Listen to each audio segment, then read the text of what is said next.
Reborn as the Viking Pirate King. Hey! Look who's back for more adventures. We love having you here to continue this story that keeps us all awake. Important note, all of this is pure fiction, so don't try any techniques you hear here in real life, your neighbor might call the cops. This amazing novel and all its rights belong to the original author, we're just the ones giving it voice and drama. Are you enjoying the show? Prove it by subscribing to our YouTube channel and leaving that like that motivates us so much. And if you want VIP access to exclusive content, our Patreon is waiting with things you won't find anywhere else. Chapter 151 Daughter of Balder. After an afternoon of careful questioning, Loki came to a rather shocking conclusion. After carefully describing old Balder's appearance and hiring the village's best painter to paint his face, Loki was astonished to discover that Sophie and old Balder, who had died in the sunken city, actually knew each other. A year had passed, but Loki still vividly remembered his encounter with old Balder during the previous eastward voyage. He had been dragged from a warehouse by a young Slavic hunter, and just as he was about to be beheaded, Loki intervened. Thinking back now, Loki felt a wave of genuine fear. If he had been a little further away that day, if old Balder had received a single wound on the neck, the consequences would have been unimaginable. All the pirates from Hanshu village who had set out to plunder would have perished in the bloody mist he had conjured. The young hunter who had dragged old Balder from the room had died in the defense of Frostwater village, but fortunately, the Viking who had carried Sophie from the Slavic village was still alive. He recalled the events of that day, describing Sophie's room, which was sparsely furnished and had almost no provisions. She stood alone, dazed, without brothers or parents. The man rummaged through the room, finding only tattered clothing and papyrus covered in talismans. These items were neither edible nor exchangeable for money, so they certainly weren't the supplies the Vikings had gathered. After a thorough inspection of the room, the man concluded that the only thing he had taken was Sophie, the little girl. Sophie had obediently resisted. The thought of a 5-year-old girl surviving alone in a room with no provisions but only books was undoubtedly eerie. Considering her distinctive appearance and skin color, and the fact that the Slavs were a rough, almost unlettered people, the fact that a room contained so many papyri filled with writing seemed to reveal the answer. Sophie wasn't a girl born in that village, but a wanderer from the outside world who had followed old Ward, a member of the Illuminati. When Sophie saw old Ward's portrait, she pointed a small finger at his head and uttered a soft, monosyllable, of familiarity. Loki's face was solemn. Since Sophie came from old Ward's family, even the strangest things happening to her seemed to make sense. She must have been under some spell cast by the old man, sealing her ability to speak and hear, a spell that had been coincidentally broken by the Imperial Seal yesterday. He picked up the 10-centimeter square Imperial Seal and stared at the dark cloud within it. Regarding the Imperial Seal, Loki had always had a question in his mind: why did Qin Shi Huang forge the Heshibi Jade Seal? Considering the ancient legend of jade nourishing the soul, wouldn't it be more straightforward to craft it into a jade pendant or belt, something to wear long-term? In his previous life, all his knowledge of the Imperial Seal was based on online speculation and hearsay. Therefore, he could only rely on his imagination and a wealth of associations to try to deduce the answer. The seal was essentially an office item placed on a desk. Could it possibly possess some kind of power similar to enabling clarity and immunity to divine mind control? Simply placed within her work area, it would work. This seemed the only explanation for Sophie's ability to break the seal and regain her voice overnight. Of course, this was just Loki's imagination. The only definitive conclusion now was, the Imperial Seal was no ordinary piece of jade, it possessed something far more miraculous. For the rest of the day, Loki, excited yet tinged with anxiety, desperately wanted to find out where old Balder had captured Sophie and how the spell had rendered her deaf and mute. He desperately wanted to understand why the Illuminati would target this naive 5-year-old girl. My dear daughter, please think carefully about how you first met this old man. As soon as he asked, Loki realized the question was too difficult for a mute girl. How about this? Let's recall what your parents looked like when you were little. Are there any sights in your neighborhood you can recall?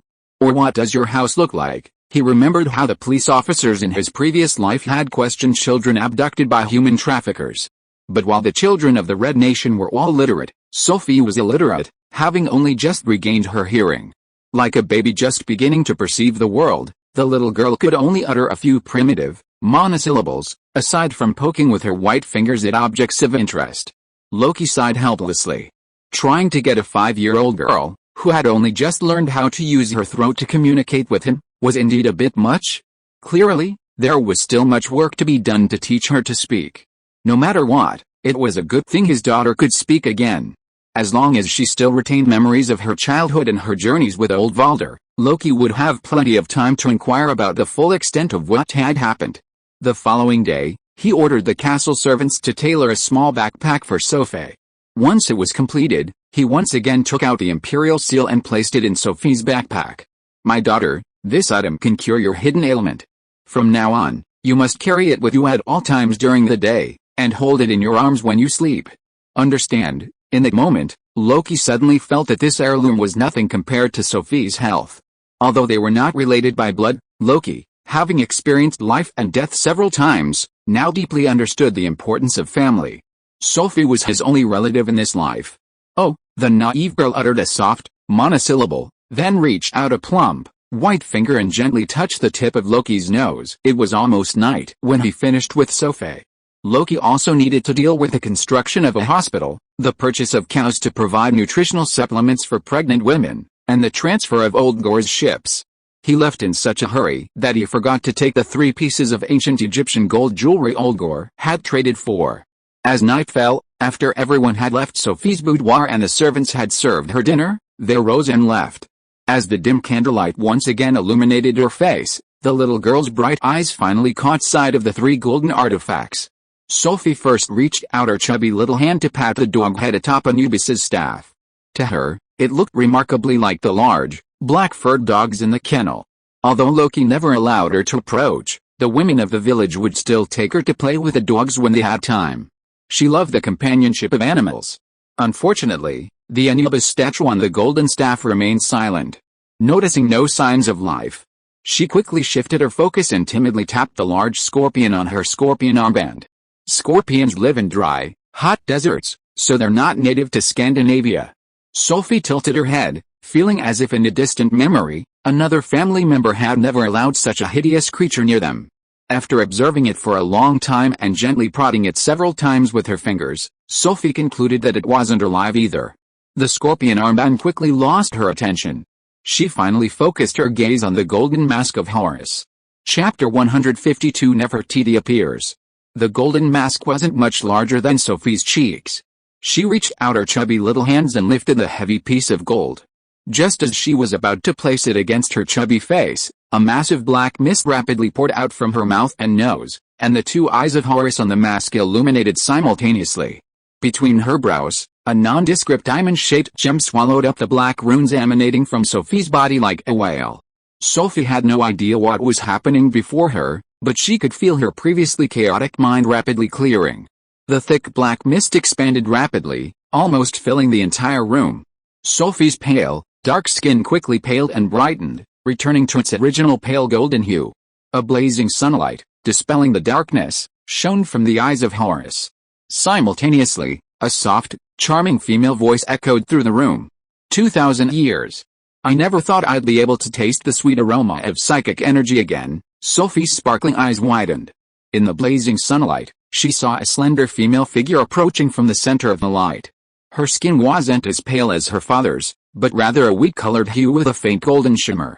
She wore a long dress woven from gold thread and leaf, revealing her petite, perky breasts and the glossy wheat-colored skin beneath her flat stomach. I never thought, 2,000 years later, I'd still be able to see the soul box crafted by those lizard beasts of the Illuminati. Haha. By Horus, Akhenaten's dying prophecy turned out to be true. I, Nefertiti, must truly experience the immersion in the Styx and the sealed darkness before I can be reborn. Sophie reached out her delicate, fair hand, attempting to touch the warm skin of this mysterious elder sister. However, her fingers passed right through her as soon as they touched her body. Little sister, I am a fragment of the soul of Pharaoh Akhenaten, sealed within the eye of Horus using the soul stone. After my death, my body was mummified by the Styx priests, while the fragments of my soul are preserved within the soul stone. Nefertiti, slender in form, half-crouched, her captivating eyes fixed on the slightly flustered Sophie. Don't be afraid, little sister. I mean no harm. While I don't know why those bastards of the Illuminati would let you, an ownerless soul box, wander around, it's an indisputable fact that you're very useful to me now. Gently opening her golden lips, Nefertiti blew a ball of blazing sunlight into her palm. Her hand instantly became solid. She reached out and gently cupped Sophie's cheek. The soul boxes are all shells that have been stripped of the desire to fight and resist. Those lizard beasts are still alive in this world until now. Perhaps this is why my Lord Horus awakened me to this age. Little sister, how about we make a deal? You lend me your body for a few years. When I return to Thebes and find the mummy made for me by my dead husband, I will return to my own body and return your body to you. During this time, I will do everything I can to erase the restrictions that those lizard bastards of the Illuminati have placed on you. When I leave, I will give you a healthy mind, and at the same time, you will learn all my skills. I will also protect your family in your place. Sophie's big eyes flickered as she looked at the golden older sister in front of her. Her little head could not understand most of what Nefertiti said. If the imperial seal hadn't pierced the barrier around her, and a wisp of Nefertiti's soul hadn't precisely seized the opportunity, her entire life would have been spent in this desireless chaos. But she clearly understood the last words: she will protect my family. Even an inanimate beast knows who treats it well and who doesn't. And how much more so for a living being like Sophie. She could feel the love and care Loki and the Hanshu villagers around her. She also knew that after spending some time in that dark place with Grandpa Wenzoff last month, many familiar faces had disappeared upon her return to Hanshu village. She didn't like this feeling. If she had the chance, she would protect everyone. In that case, let's consider this a temporary agreement. Nefertiti's golden lips curved into a brilliant smile. Little sister, release your consciousness and accept me. And put on your mask. Honestly, Nefertiti's words were not false. 2,000 years ago, Nefertiti, the pharaoh of ancient Egypt, engaged in an epic war with the Illuminati's lizard men. In that battle, she was gravely wounded and on the verge of death. Her adopted son, Tutankhamun the Cursed, had her body imbued with an immortal mummy. Meanwhile, her husband, Akhenaten, the pharaoh of the outer god Amun the Hidden, harnessed his ancient divine power to seal Nefertiti's soul within the soul stone. During her lifetime, Nefertiti held numerous positions. Not only did she oversee the Temple of Horus, one of the 4 ancient Egyptian temples, and direct all solar rites, but she also shouldered the responsibilities of pharaoh while Akhenaten was away on campaign. She also dealt with the undercurrents of pagans and demonic agents within her kingdom. As a pharaoh beloved by both the gods and the people, she undoubtedly despised Sophie's ordinary mortal form. What she needed was her own princess's body, buried in the old capital of Thebes. The heavy golden mask draped over Sophie's face, and Nefertiti's unfamiliar language reached her ears, becoming a code she could understand. She knew what lay ahead, but as long as her ever-caring father was safe, the slightest risk was worth it. The mask completely enveloped Sophie's tiny head. The sunlight pouring into the room was violently absorbed by the eye of Horus, rapidly heating the mask to a scorching heat. Then, like a stream, it flowed down Sophie's face, perfectly fitting her facial contours. After a long moment, Sophie rose to her feet. She wore the solemn golden mask, its excess strands woven into a cape of golden leaves. Little sister, are you still there? Sophie's voice remained soft, yet it held a chilling authority. A mysterious language from ancient Egypt uttered, and after a moment, Sophie regained her original, delicate demeanor and nodded gently. Very good. The Nefertiti inhabiting Sophie's body was no ruthless murderer. As a mother, the delicate Sophie naturally earned her favor. Regaining control of her body, she reached out and grasped the staff of Anubis. The spiritual energy of the god Ra infused it, and the statue of Anubis atop the staff glowed with 2 terrifying red rays. Thanks to Horus, the sun god, the staff of Anubis appeared before me upon my awakening. Could it be that all the Stygian priests and the blinded ones in the temple of Anubis are now dead? Well, even if they are, it doesn't matter. With a staff in hand, retrieving them from the underworld won't be difficult. The pure gold staff was far too heavy for a 5-year-old girl. Setting it down, Nefertiti's eyes turned to the scorpion armband on her other side. There were many complex emotions in her eyes. She was very familiar with this armband. Because 2,000 years ago, it was an armband made by her husband, Pharaoh Akhenaten. After the armband was forged, she personally put it on the arm of her adopted son Tutankhamun in the hope that he would have a healthy life. If nothing unexpected happened, even if Tutankhamun died, this scorpion armband containing supreme magic power should have been made into a mummified with him. But now, this armband appeared alone in front of her. This can only mean one thing: Tutankhamun must not have had a good end. Related pictures and information have been uploaded to the book Friend area. Chapter 153, Storm Acolytes of the Snowgrave Valley. At the same time, 15 miles from Hanshu village, in Snowgrave Valley, the ice and snow had vanished in the summer. Thanks to the abundant snow that accumulated there during the winter, the soil at the valley floor was extremely fertile. The grass seeds blown into the valley by the monsoons exploded in summer, and at their peak, they even briefly formed a grassland at the valley floor. Late at night, Snowgrave Valley was unusually quiet. As late summer approached, the evening breeze blew through the overgrown grass, revealing a few wild boars grazing among the grass, searching for seeds. The beast, quietly foraging by the river, suddenly pricked up its ears, but before it could turn and flee, a heavy hatchet pierced its skull. Its companion screamed and took flight. But the wild boar, its head shattered, lay quietly where it lay. The moment the hatchet sank into its skull, it was dead. Haha, dinner's here tonight. A burly man in a black robe, his face painted thickly with blue paint, pushed aside waist-high weeds, grabbed a wild boar by its hind leg, and swung it onto his horse's back. Wild boars are considered the most terrifying creatures in the valley, second only to the bear. Ordinary hunters would give these ferocious omnivores a wide berth, but this man dispatched them effortlessly. Pulling back the skull-crushing axe, the man swung it through the air, the axe tracing a perfect arc before landing squarely in a leather bag on the side of the saddle. Haha, Master Irithyll is right. The ultimate destination of the berserker path still requires the cultivation of other methods. The Spartan bodybuilding techniques are more effective than imagined. Use the throwing axe as a spear. It can be just as effective in combat. Hoisting onto his horse, the black-robed man galloped, reaching the top of the canyon in no time. He dismounted at the entrance of a fiery cave, carrying the boar. 3 other figures immediately emerged from the cave. Well, have you noticed anything unusual? The voice of a middle-aged man in azure robes and with snow-white hair spoke. The storm acolytes habitually addressed him as Master Irithyll. He was a high-ranking stormbringer in Valhalla. Within the Viking holy mountain, only 6 chosen ones could hold this position, and none of them were exceptionally talented practitioners. Master Irithyll was a chosen one of the Raven and Berserker paths. Not only did he possess dual divine power, he also diligently practiced the ancient bodybuilding tomes stored in Valhalla for millennia.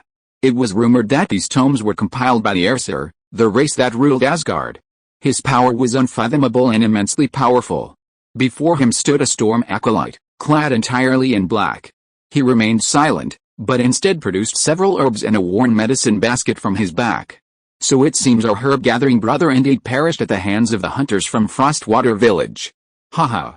Odin, thank you for your great help in the dark. Everyone present understood the meaning of Irithyll's words. In Viking society, while Valhalla on the Holy Mountain reigned supreme, the storm priests served as the gods' messengers in the mortal realm. They could teach and impart knowledge, but they did not have the right to arbitrarily execute their lords, unless the lord committed the first sin and slaughtered a divine messenger. Master Irithyll held no personal grudge against Loki, but recently, one of his much-anticipated apprentices, a satyr from Frostwater village, was about to complete his 1-year training contract with Valhalla.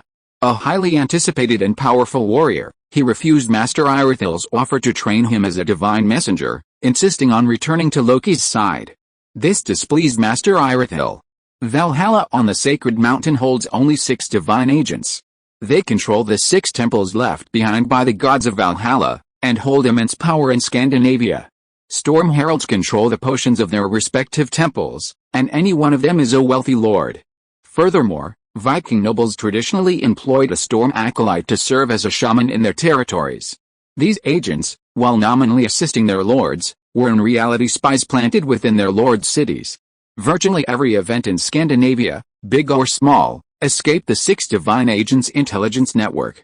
Faced with such a powerful position, Master Irithyll hadn't expected anyone to refuse. However, this ordinary hunter, a satyr, decisively declined. His reason was simple: I'm the hunting captain of Coldwater Village, and my lord needs me back to feed his people. This was the first time Master Irithyll had heard of the name Coldwater Village. The second event was the death of Adhe, the educator. Adhe was an elderly man, and death at his age was not uncommon. However, in the nearly 6 months since his death, Coldwater Village has not sent anyone to request a reassignment of storm acolytes. Furthermore, something even stranger was yet to come. After the spring, the storm acolyte stationed in Fogduck returned to the Holy Mountain in a panic, claiming that Fogduck had been annexed by Coldwater Village and that he had been driven back by the new overlord. A distinguished storm acolyte, driven back to the Holy Mountain by the overlord. Master Irithyll had a deep memory of Coldwater Village. Of course, he was at most puzzled, far from harboring any resentment. Even after the annexation of Fogduck, Coldwater Village was still too small to be of much interest to Irithyll. Recently, however, storm acolytes, while out gathering medicinal herbs, had been disappearing without a trace in the Razor Ridge near Fogduck. This incident finally alerted him. 80% of Valhalla's revenue came from the creation and sale of potions that unlocked upgrade paths, and many of the ingredients required for these potions required the storm acolytes to personally gather and forage in the Skybreak Mountains. While a few storm acolytes fell off cliffs or were injured by wild beasts every year, there were instances where entire groups vanished without a trace, a rare occurrence even once in a century. After all, even the weakest of these men were chosen by the gods who had consumed the potion. Even if they were defeated by a horde of beasts, they could always escape. The repeated annihilation of their entire group suggested only one possibility: malicious murder. The prime suspect, naturally, was the nearest village, Frostwater Village. Seeing the storm acolyte's medicine basket appear in the village's castle, Master Irithyll smiled instead of anger. With all the charges against him, he no longer had any reason to spare Loki's life.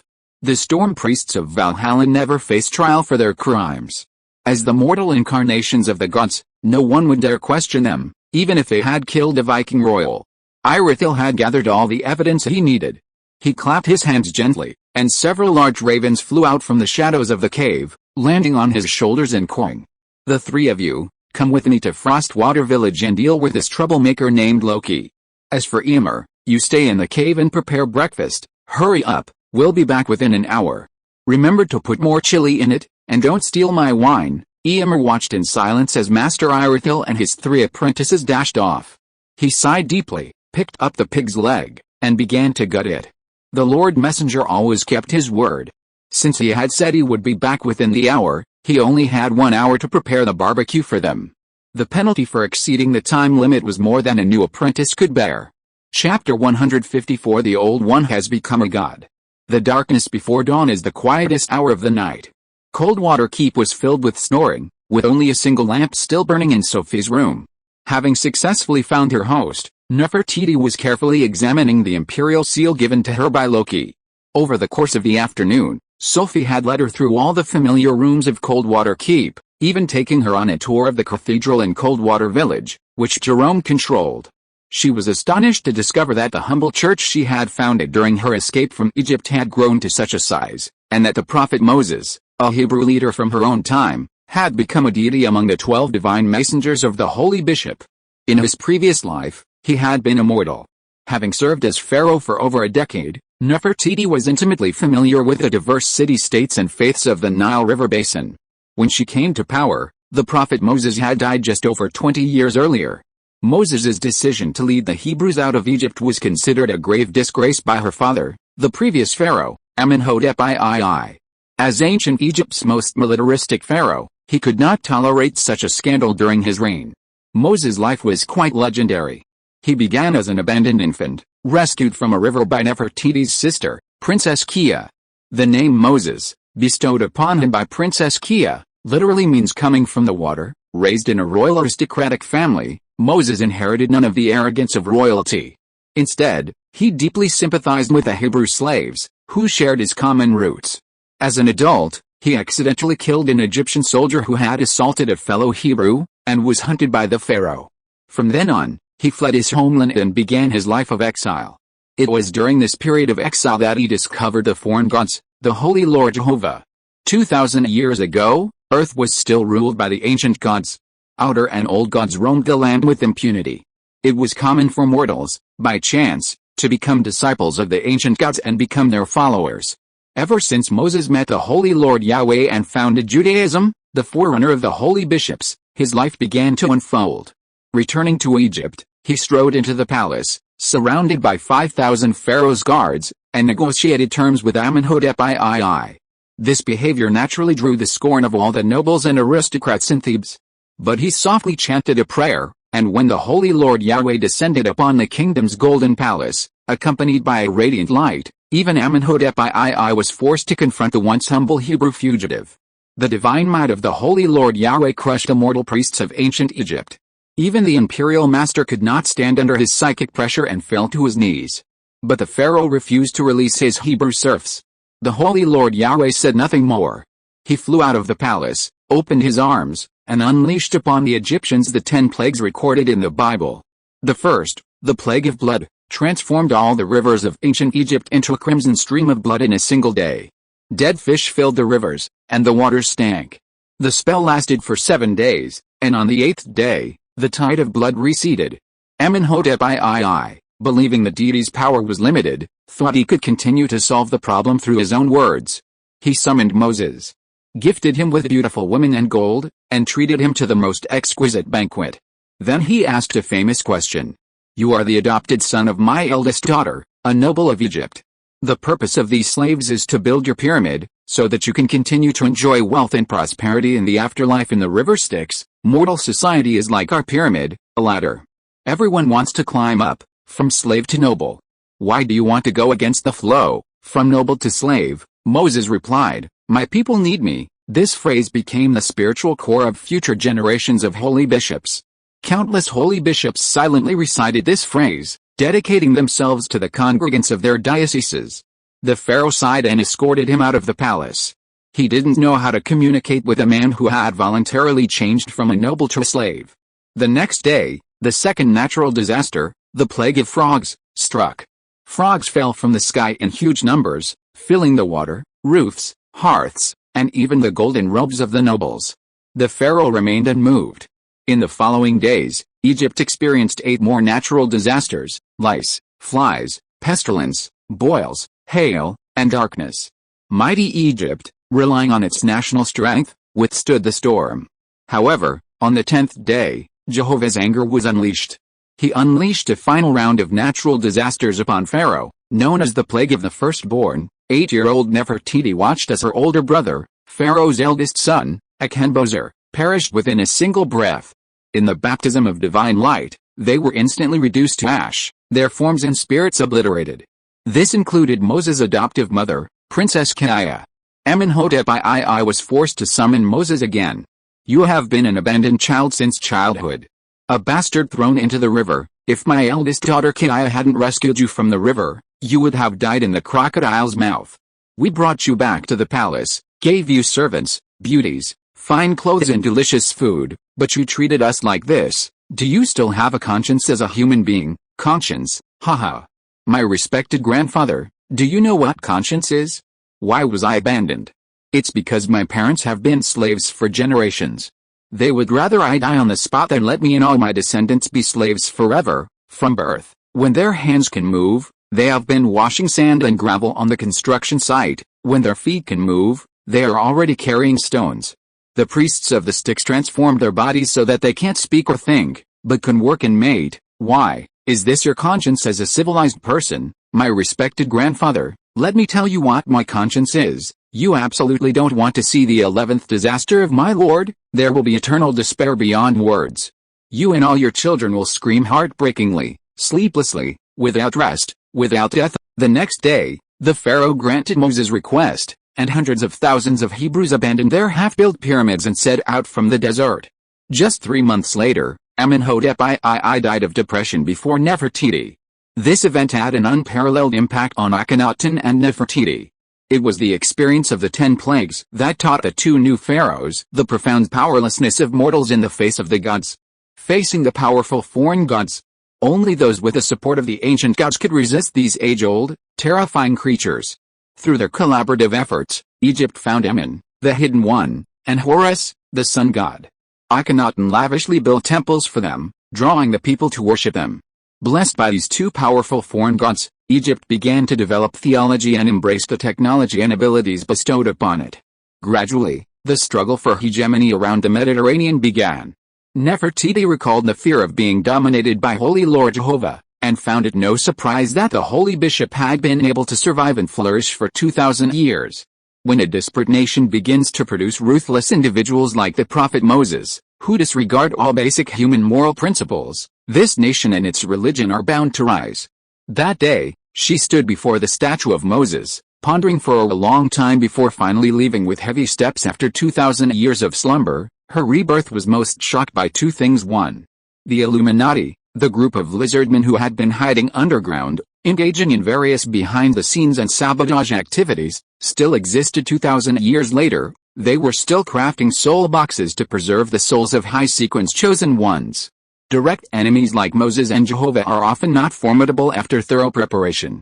For Nefertiti, the truly terrifying enemies were those lurkers who hid in the shadows, cloaked in human skin, making it impossible to tell whether they were friend or foe. 2,000 years ago, at the height of ancient Egypt's prosperity, it was the Illuminati, a group of lizardmen who devastated Nefertiti overnight, forcing her to mummify herself and reincarnate as a human too. The imperial seal contained in Sophie's package. The Illuminati's lizardmen were known for their vast knowledge and were a ubiquitous presence throughout ancient Egyptian history. Nefertiti possessed a profound understanding of their techniques. Their understanding of magic and craftsmanship far surpassed that of ordinary human sorcerers.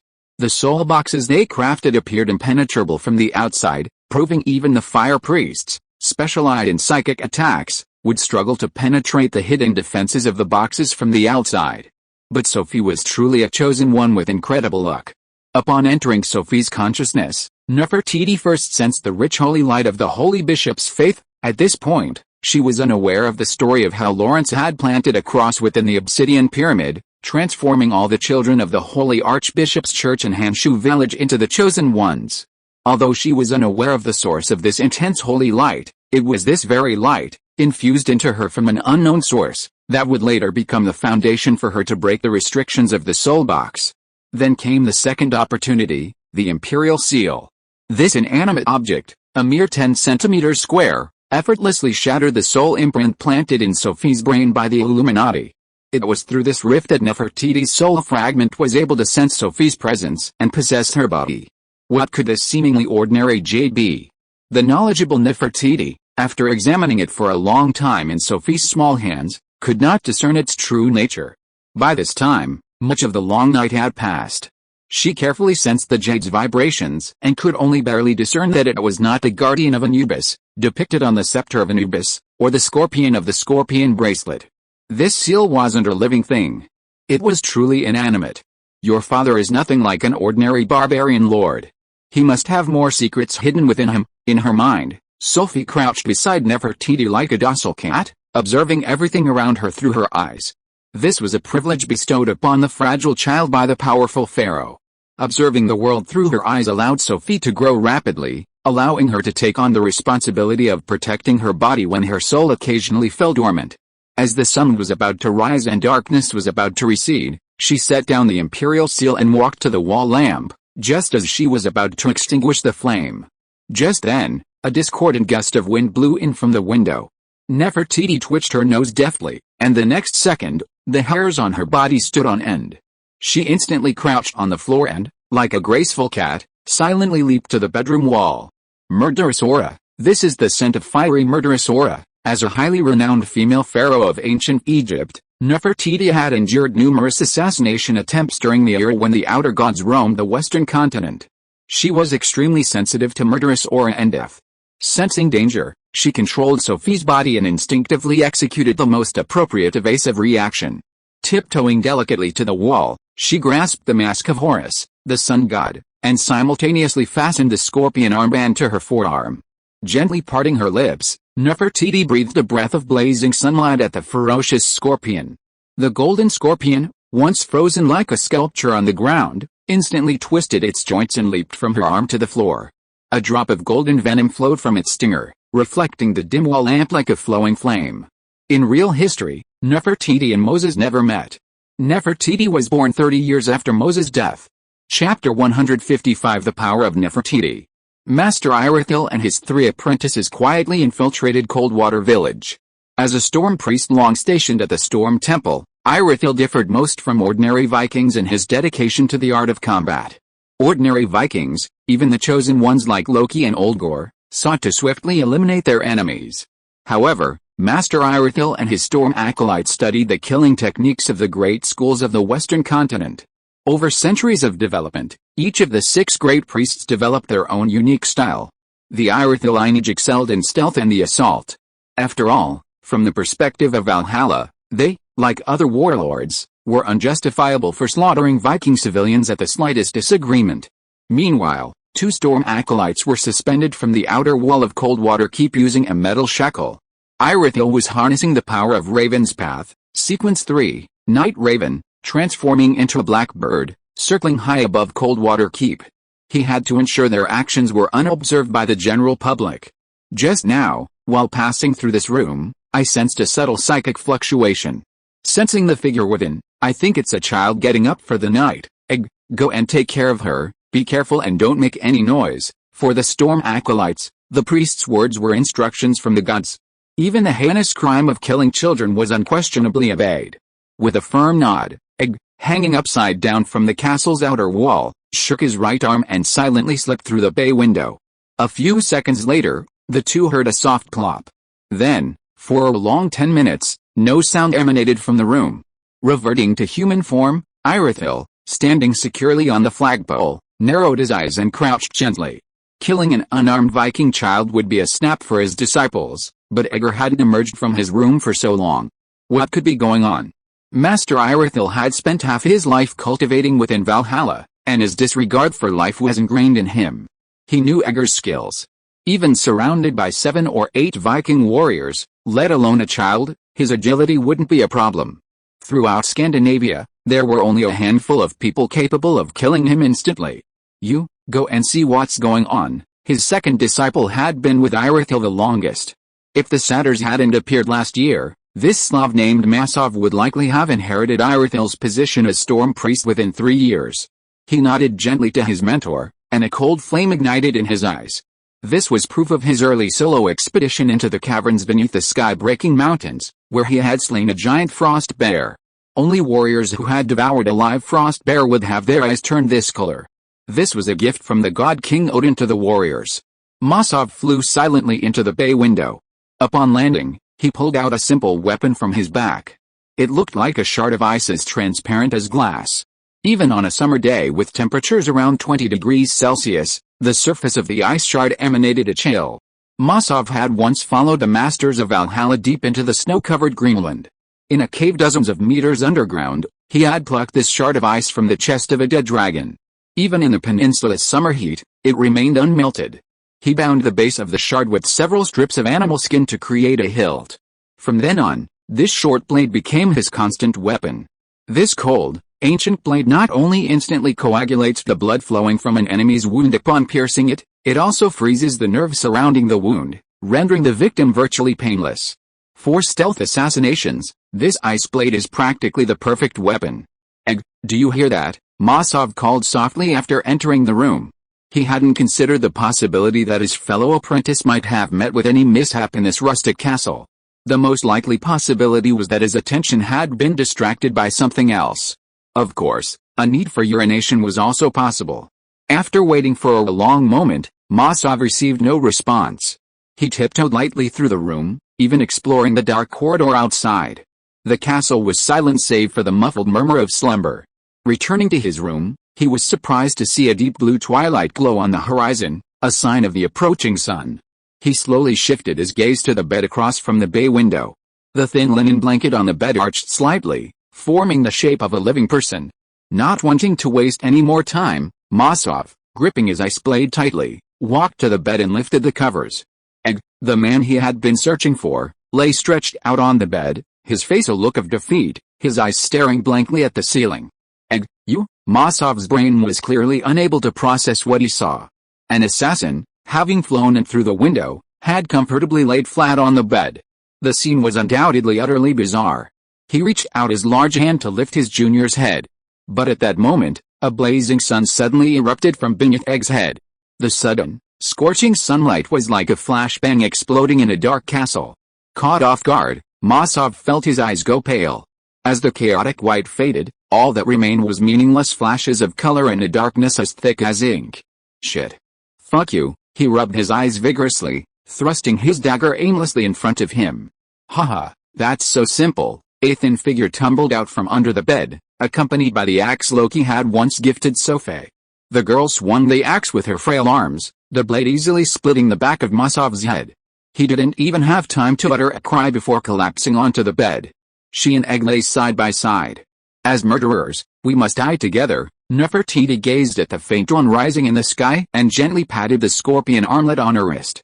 If you are listening to this novel on a channel other than Fanfic World, it means it was downloaded and re-uploaded without effort. We warmly invite you to visit our channel, Fanfic World. There you will find the original version of this story and many other novels of various genres. We look forward to seeing you dive into a world of incredible novels. Chapter 156 The Power of Nefertiti, 2. Should I go in? Master Irithyll pondered this question for a long time.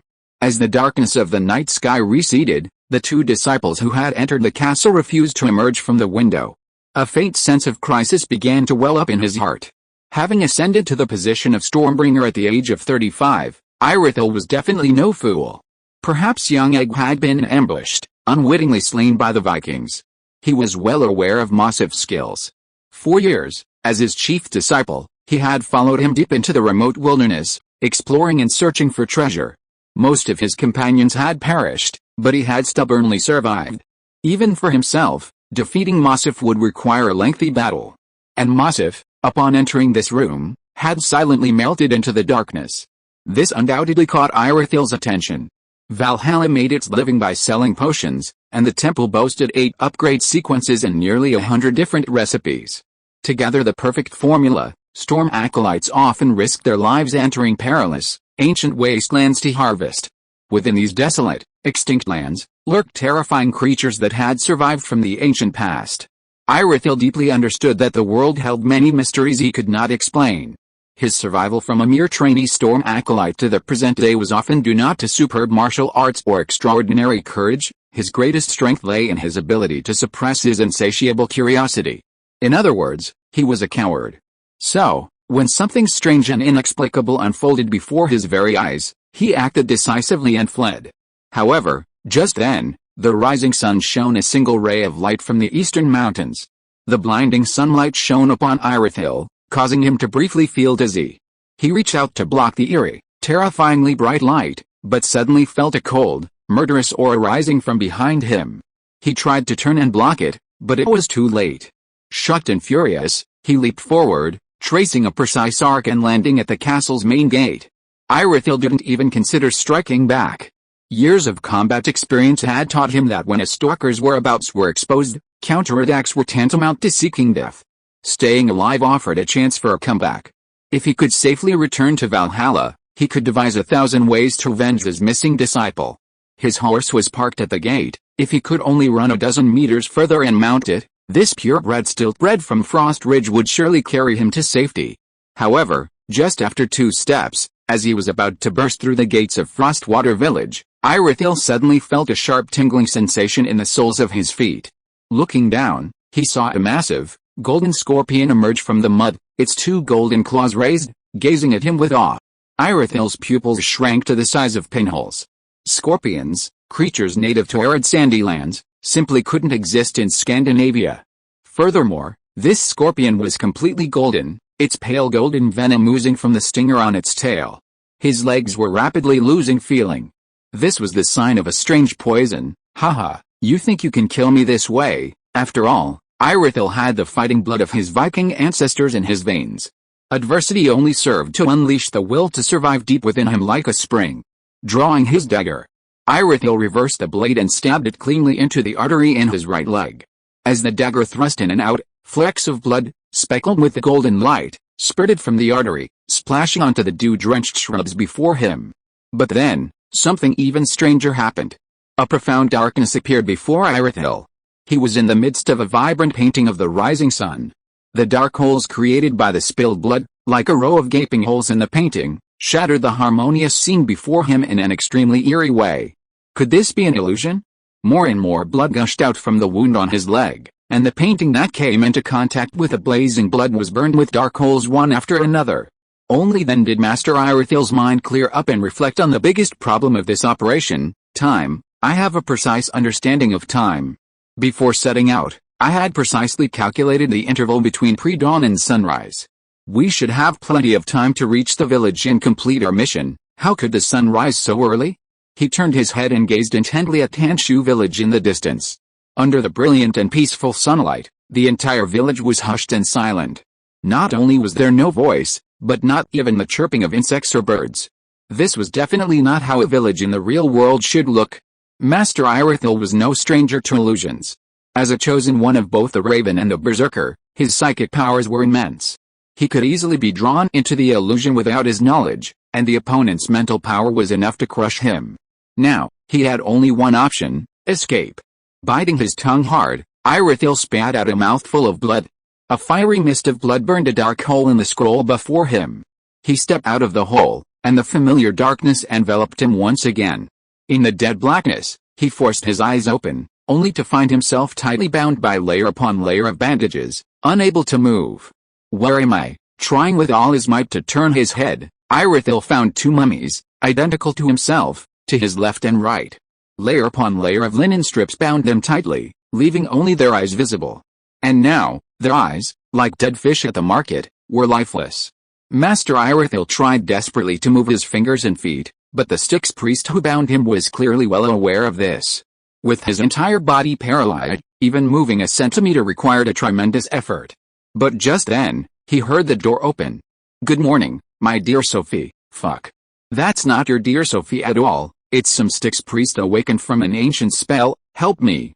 Help me." Master Irithyll, wrapped like a mummy, struggled in his sleep beneath Sophie's bed, but the golden scorpion's poison had already paralyzed every nerve in his body. Nefertiti, perched on the bed, smiled sweetly at Loki, who had entered the room to greet him good morning. She, imitating Sophie's habit, reached out a white finger and tapped his nose. At the same time, in the soft, childlike voice of a young girl, she called out, "Daddy." Chapter 157 confused Ymir. Any father would burst into tears upon hearing his daughter call out his name for the first time. Loki, the 20-year-old father, was clearly no exception. He could never have imagined that Sophie, who had just learned to speak yesterday, would be able to pronounce this ancient name, etched into human DNA. "Haha. My daughter, you're amazing." The old father excitedly picked up his daughter and spun her around the room. Nefertiti clearly hadn't expected Loki to do such a thing to her. In her previous life, her biological father, Amenhotep III, had fathered over 70 children. Nefertiti was the 62nd of these, with her eldest sister, Princess Kia, being 45 years older. She hadn't enjoyed much family affection since childhood. Not only family affection, but also love was a luxury for a female pharaoh who had lived two lives. Ancient Egypt believed that royalty and the lower classes were fundamentally different. For this reason, royalty could only marry royalty, and the pharaoh's children were required to maintain blood purity through inbreeding. Nefertiti's husband, the future pharaoh Akhenaten, was her brother. Although hailed as the most beautiful woman in the kingdom's 5,000 years of history, she was denied the freedom to pursue her ideal life. After assuming power, she devoted herself to serving the sun god Horus, prioritizing divinity over humanity. Consequently, genuine communication with the living was virtually non-existent in this pharaoh's life. Suddenly embraced by a large, yellow-bearded man, Nefertiti longed to flee, but she couldn't. The three fresh mummies she had just processed lay beneath her bed, and she was almost certain the one with the greatest psychic power was still conscious. She had to quickly remove this father so she could continue with her unfinished work. "Hey? Where are the gauze curtains I installed for you?" Sophie, how many times have I told you?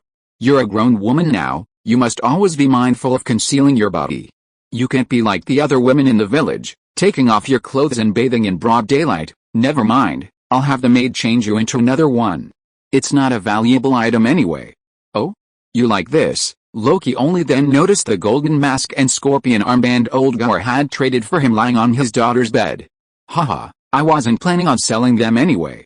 If you like them, I'll give them to you to play with." He gently pinched his daughter's delicate face twice, completely unaware that a 1,000-year-old's Ongzi had taken up residence within her petite frame. "Get dressed, wash your face, and brush your teeth. Today is Sunday. We'll be going to church school after dinner." Loki clapped his hands excitedly, his daughter's words igniting his passion. Whistling a little tune, he left the bedroom, leaving Sophie to change, completely unaware that he had been through a near-death experience the previous night. What's brushing teeth? Nefertiti looked at Sophie hesitantly. After regaining control of her body, Sophie timidly pointed to the blood-stained stick beneath the bed. 15 minutes earlier, Nefertiti had used this stick to remove all of Irithel's teeth. Summer, it's almost over. Loki, after a hearty breakfast of smoked herring and boiled eggs, entered the government hall, picking his teeth. Village affairs were on track, especially with the newly appointed garrison captain, Katya. He felt like he had unearthed a treasure. There's an old saying in the Red Kingdom, the first kind of people don't need to be taught, the second kind can be taught with words, and the third kind can be taught with a stick. While the previous garrison captain, Sartre, was a reliable employee, someone like Katya, who didn't need specific instructions but could identify and solve village problems on her own, was undoubtedly more valuable. In the Middle Ages, it was common for women to suffer miscarriages or die in childbirth for a variety of reasons. Lately, the pregnant women in Hanshu village, nourished by the medicinal herbs Katya had found, have been glowing with rosy complexions, their bellies steadily growing, and their spirits remarkably high. This is a good omen. Watching the children from the church school carrying their simple backpacks into the church, Loki briefly exchanged a greeting with Jerome at the door. Lately, his old friend has been looking a little weak, wondering if it's from exerting too much every night. He'd even consulted the newly appointed Bishop of Light, Lawrence Nightingale. The stern-looking medical officer replied, "Certain abilities can't be enhanced through buffing spells. Besides, do you think it's okay for me to walk in with a ball of holy light while a couple is engaged in some sacred activity late at night?" Loki chuckled, feeling as if he'd indeed been interfering in matters that were not his proper oversight. Loki, sitting with a commanding presence in the Lord's chair, had just opened the door to the government hall when he welcomed his first guest of the day. The man wore a thick black cloak, the hood concealing most of his face. In Scandinavia, such attire was reserved for the storm priests of Valhalla. The only slight difference was the sizzling pork leg he carried on his back. The man standing before Loki was none other than Ymir, the man whom Master Irithyll had left in the caves of Snowgrave Valley.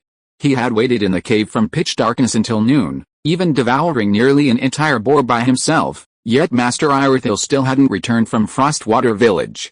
He began to panic. As a disciple, he knew all too well Master Irithyll's abilities. This mentor could single-handedly take on several of the trolls that roamed the frozen coast, so taking on a pagan chosen one would be no problem at all.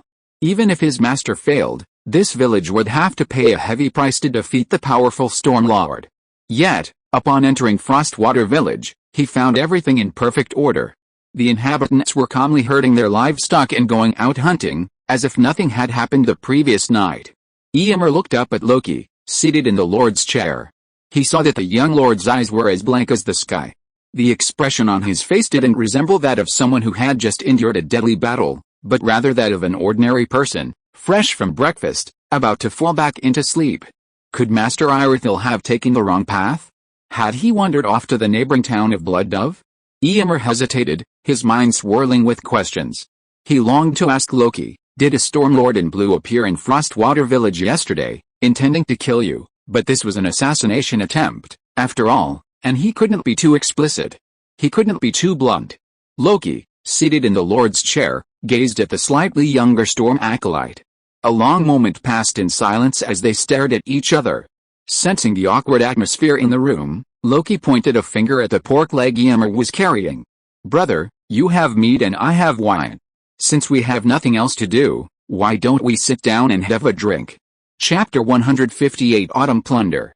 After a morning without official business, Loki and Ymir sat in the hall, toasting. After 3 glasses, Loki began to inquire about the matter that concerned him most, the current situation of the 10 brothers from Coldwater Village. Upon learning that 4 had died and 6 had successfully ascended to become the Chosen, Loki was actually quite satisfied with the outcome. If these 10 companions had remained in Coldwater Village to participate in the fateful battle with Foggy Duck, even if 2 of them survived, they would have been considered lucky. With 6 still breathing, he felt he couldn't ask for more. As they drank, the Storm Acolyte across from them seemed to be hesitant to speak. In Loki's opinion, these charlatans from the Holy Mountain were always mysterious. In his interactions with them, he maintained a policy of neither avoiding nor engaging them, striving to avoid any interference. Of course, He was unaware of Katya's shady dealings in the wilds, much less aware that just a few hours earlier, his eldest daughter had been possessed by a 1,000-year-old Ongzi, allowing him to avoid a natural disaster with a simple gesture. As the sun rose to the horizon, Loki, who thought he'd gotten his answers right, felt it was time to send the gods off. He took out 2 Slavic silver coins and pressed them into Ymir's hands. He escorted him to the main gate of Frostwater village, watched him mount his horse and disappear into the nearby valley before returning to the government hall to receive the second envoy. He recognized him. This was his brother-in-law, Gustav Bernard, who had nearly lost his pants to him a month earlier. Loki looked at him with a hint of amusement. He had no idea what life had been like for the eldest son of House Bernard since returning to Storm's End after losing his family fiefdom in a gambling game, but judging by his now subdued arrogance, he must have received a good lesson. After receiving the fief token from Storm's End, Loki certainly didn't foolishly rush to Storm's End to assert his sovereignty. Duke Bernard still held the title of Lord of the River Valley, and his fiefdom boasted at least 800 Viking shield-axe warriors. With the wealth he had accumulated over the years, he could have quickly mobilized even more troops if he desired to engage in aggressive warfare. While the situation in Coldwater Village had improved significantly, Loki still couldn't afford to maintain a dedicated army dedicated to daily combat. Judging by their apparent combat power, Duke Bernard still posed a crushing threat. Under these circumstances, proactively sending troops to provoke him would be tantamount to seeking death. Therefore, he chose to play dead and remain silent. Lord Loki of Coldwater Village, please depart for Storm's End within 10 days. My father, Duke Arctor Bernard, will host a grand banquet for the vassals of the River Valley and discuss summer raids. Gustav, throwing down the thick pine pulp scroll in his hand, had no intention of staying in Coldwater Village any longer. For one thing, he disliked Loki's seemingly cynical expression. For another, the village, teeming with construction, resembled a vast construction site, the air thick with the smell of sawdust and fireworks. Every minute spent there weighed heavily on him. Though my wife has run away, you are still my brother. Stay for dinner before you depart, Loki began politely, but before he could finish, Gustav had vanished from the doorway of the government hall. 10 days later. Late July, early August. The Scandinavian summer had entered its final stages. In the river valley, nestled between mountains and water, the temperature had dropped to around 15 degrees Celsius. Loki and his steward, Wenzoff, each rode a majestic horse along the official road, surrounded by armed Viking hunters herding cattle and sheep. Most of these were unknown people. Viking nobles never forced residents to settle in their city-states. Many Viking hunters chose to live in remote mountains, and the nobles and lords offered no objection. If they were able to establish their own villages in the barren mountains, the provincial lords would even provide them with assistance and grant them noble titles corresponding to the size of their fiefdoms. After all, in this untamed land, any pioneer deserved wealth commensurate with their ability and hard work. All the unknown people who journeyed along the road had a single goal: to be chosen by the Duke and join his raiding bands. The annual autumn sea raids were an ancient Viking tradition and an annual opportunity for ordinary people to make a fortune. Every year, a worthless commoner, by chance, finds hidden treasure or conquers the land, becoming blessed with immense power by Odin. Master Loki, are we joining the fleet this year? Asked the steward, Wenzoff, who followed Loki. Turning back to gaze at him in surprise, Loki instantly understood what Wenzoff meant. The Slav sense of family and country is even weaker than that of the Vikings. Just as Fogduck Town would send troops against Frostwater Village, and Storm's End would seek every opportunity to attack Blooddove Town, the conflicts between Slavic tribes were far more bloody than the annual Viking East Crossing. For this reason, the Slavs in Fogduck Town's production brigade, after settling down, must have also begun to consider whether to go out to sea and plunder their fellow citizens. My advice is to hold back, Loki said gravely. In Frostwater Village, almost all the Viking hunters who had accompanied him on his voyages had already amassed considerable wealth. Their families and friends who remained in Frostwater Village had also reaped the benefits. As for Foggy Duck, all the Slavic workers were actually doing well. Thanks to the household contract responsibility system, every family now worked for themselves, and each had accumulated a considerable surplus of food. Their desire to go out to sea was likely due to the arrival of autumn, when the year's workday was almost over. With only earning money on their minds, the Slavic workers naturally needed to find something to do. However, Loki had no plans to go out to sea this autumn to plunder. In the past, going out to sea in autumn meant risking their lives to fight the Slavs, simply to ensure food security for the villagers. However, Hanshu village's economic situation had improved significantly, and the income from selling wood and fuel this year was enough to keep them safe through the winter. Under these circumstances, there was no need to pick up axes and fight irrelevant enemies. Furthermore, even if you were to go, he would not choose the impoverished Slavic lands. However, if you were to go to England, across the North Sea, Loki had already heard stories of Hummel blood pigeons plundering of England during his own sea voyages.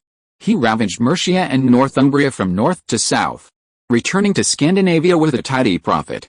The 7 kingdoms of England must have been in a state of panic, each threatening to take on a threat. In the summer, Old Man Hummel dispatched 10 longships, bringing nearly 500 Viking warriors ashore. Meanwhile, Loki possessed only 2 Tang Dynasty ships, capable of carrying at most 100 men. If these 100 men were to encounter the heavily defended English islands, they would likely be instantly annihilated by their superior forces. These were the reasons Loki could explain to Una. There was another reason he couldn't explain. He had once personally killed a Tang Dynasty swordsman who had pursued him at the docks of the Conqueror's fortress.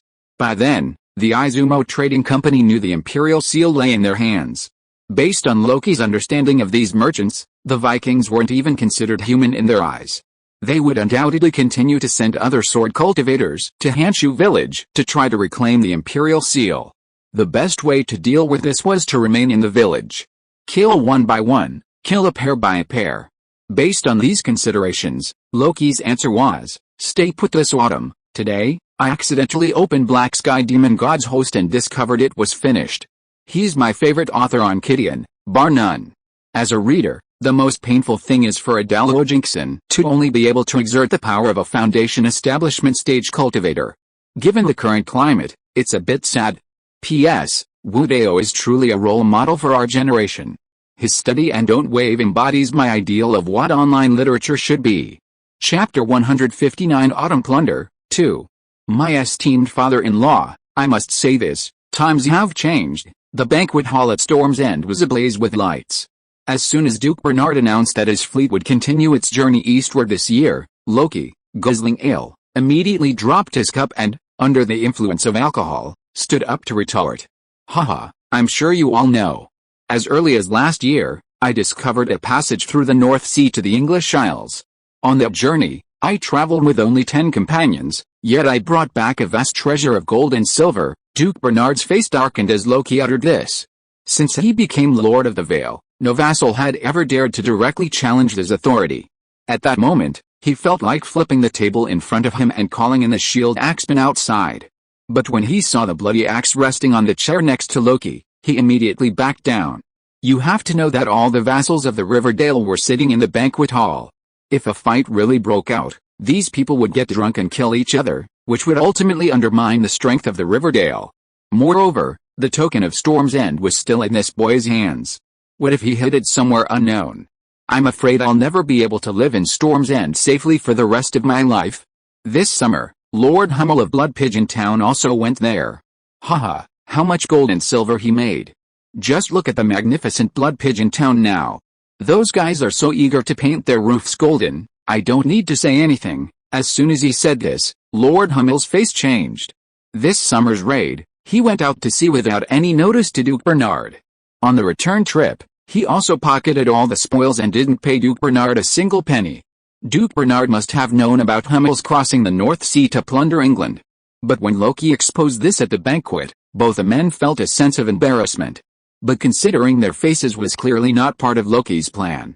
We're both fighting with our heads on the line, but when there's an opportunity to grab our hands full of gold and silver, why would we risk our lives against those stone-hard Slavs? Wouldn't it be better to sail west to England and plunder the Saxons, who are as docile as lambs and as wealthy as hamsters? The Viking warriors nodded in agreement. That summer, the wealth of the residents of Blood Pigeon had stunned the Vikings of Storm's End. They say that once you've seen the sea, you'll never be impressed. Once they've witnessed the wealth of the English Isles, the impoverished Slavs no longer held their interest. Everyone turned to Duke Bernard, hoping for an answer. For a moment, the brightly lit banquet hall was filled with a chilling silence. Duke Bernard cast a cold gaze at Loki at the end of the long table. His mind raced, forming his words. He could sense the lust burning in the eyes of the Vikings around him. He knew that after Loki uttered those two words, the old saying, "There is no land west of the North Sea," would no longer deceive these pirates, who had seen the real gold and silver with their own eyes. The vassals and warriors in the banquet hall dropped their meat and looked towards Bernard, waiting for him to utter those inspiring words. But Duke Bernard remained silent for a long time. He was no fool. He knew that sending the fleet west at this moment was an extremely foolish decision. Duke Bernard had always been a wise man. He knew clearly why Loki would jump in at this critical juncture. This young man had always been a greedy opportunist, especially after winning the fiefdom token of Storm's End. This cunning creature would inevitably do anything to seize Storm's End from his grasp. And now, using the English to eliminate him was his best opportunity. Every Viking pirate loved gold and silver. If he were greedy and commanded his fleet westward toward England, he would have run into the equally frightened English coalition, and would have gained little. If he suffered heavy losses, Loki and Hummel, sensing an opportunity, would surely ambush him at the docks. After all, every Viking pirate was a regular at robbing their fellow thieves. He feared that would be the moment he truly lost everything, perhaps even his life. Duke Bernard had long amassed a considerable fortune through years of exploiting his subordinates. He could endure a harvestless harvest this autumn, but he absolutely could not endure being stabbed in the back by Loki and Hummel. But now, what should he do? The banquet hall had been filled with an awkward silence for a long time, and Duke Bernard felt as if he were being held to a burning flame. He glared at Loki with cold eyes, knowing full well that he had fallen into his trap once again. Just as he was contemplating a desperate struggle, risking half his fortune to fight Loki to the death, a soft creaking sound came from beside him. It was the sound of someone pushing back a chair and standing up. Turning around, he saw his chief advisor, Master Nibru, the storm acolyte stationed at Storm's End in Valhalla. "Ahem, brother Loki, you're too impatient. The Duke has already assigned me to explain to the brothers why we shouldn't advance westward. Why don't you just stand up? It's good for young people to be aggressive, but at least wait until we old ones have finished speaking. Publicly, the Duke is your superior, and privately, he's your father-in-law. That's not the way to address an elder." Archbishop Nibru, roughly the same age as Ahe the educator, spoke very slowly, but immediately shut down Loki's attempts at defense. Next, it was time for him to unleash his divine might. Our good guys understand one thing very well. When hunting a herd of animals, before the encirclement is closed, a gap must be left to allow pregnant animals and young animals to escape. Only in this way can we continue to hunt fresh meat next year. The fishermen brothers also understand this. Our ancestors stipulated that there must be a gap as long as the palm between the meshes of the fishing net. This is to allow the small fish in the net that have not yet grown up to have space to escape. The same goes for England outside the North Sea. If they had just received a wave of baptism from Odin just 2 months ago, and we were crossing the North Sea again now, wouldn't this force these poor people to starve to death in this winter? If all the people in England starved to death, there would only be a barren land on the other side of the North Sea. Who would we plunder next year? When the wise Nibber stood up from his chair and said the first sentence, Loki sat down immediately. He knew his trick wouldn't be able to fool the wise old man, but he still hadn't expected him to come up with such a coherent answer in just a few seconds. He didn't resort to the traditional, outdated rhetoric of observing the night sky, and then having Odin's decree delivered by Raven, but instead employed a more rational and objective approach that allowed everyone present to understand the situation in a simple and accessible way. The Slavs had vast territory and numerous tribes. Even if they sailed eastward year after year, raiding a different tribe each year, the Vikings wouldn't likely encounter the same village twice in 20 years. Furthermore, the hatred among these tribes was no less intense than their hatred for the Vikings. But the English Isles across the North Sea were a different story. The English had limited land, a limited number of cities and villages. Repeated raiding would only drain the pond of its resources, and sooner or later, it would force all the English to unite. Nibber the Wise truly lived up to his name. His intelligence was far greater than he had imagined. Master, you're right. I was indeed inconsiderate this time. Loki took advantage of the situation and raised his glass, no longer attempting to defend himself. I apologize to all of you present here for my mediocre intelligence. It's truly inappropriate to drain the pond to catch all the fish. Thanks to you, the wise man from Valhalla, You saved us short-sighted people in our time of need. In his previous life, Loki had been a project manager for a large corporation. He understood that the best way to handle a doomed operation was to admit defeat and offer both parties a respectable exit. Duke Bernard once again glared at Loki with cold eyes. At this point, he had to admit that this was an extremely cunning and treacherous opponent. He had originally considered using negotiations or bribery to reclaim the fief token from him. After what had happened in the banquet hall, he knew full well that this man still wanted to remain in the game of power. He would never accept being a pawn in anyone's power. Master Nibber gave a reason for not being able to travel west. Loki apologized, and Duke Bernard's nobles and Viking warriors expressed their understanding. The banquet dragged on in this atmosphere. As plates of roasted lamb turned to bones, the servants removed the meat and replaced it with luscious summer fruit. Duke Bernard finally tapped the table, rose, and made his decision. This autumn, the fleet bound for the eastern coast of the Baltic will be led by my eldest son, Gustav. Submit your men and tribute to him. He will allocate hunting grounds and coordinate the deployment of the troops. With these words, the banquet hall fell silent again. The Viking warriors, who had been munching on apples and carrots, put down their fruits and looked up at the long table of Bernard's family. In Scandinavia, when a lord no longer leads his troops in person, it usually means one thing: old age. And this time, Gustav, who was leading the fleet, was very likely to become the heir to Storm's End. Duke Bernard knew this decision would inevitably cause a stir among his nobles. But for now, he had to stay. The autumn raids were a rare lull. Angus Mocklash, lord of the Prancing Horse, was out raiding, and Blood Pigeon Town, raking in the cash, was building and expanding its saltworks. During this precious lull, he had to deal with the enormous troublemaker named Loki Sterrig. Chapter 160 Autumn Plunder, 3. August. Wheat ears were already bearing heavy grains, and the corn and quinoa from the New World were also beginning to grow plump and heavy. As peasant women took up their sickles and began to harvest a meager crops of the barren land, the Viking lords' fleets duly set sail from the docks of Scandinavia.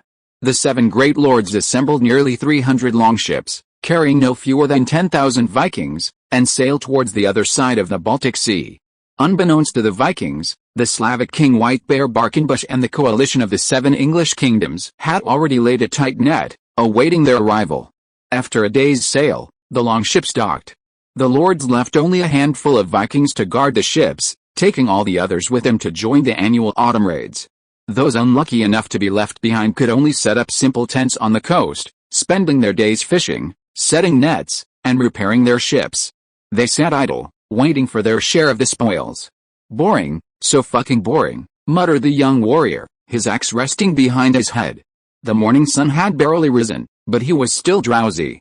If only a few cavalrymen could show up right now for me to slay. My axe has been sitting idle for a year, and it's been drenched in thirst. Haha, those cow-smelling bastards dare challenge us?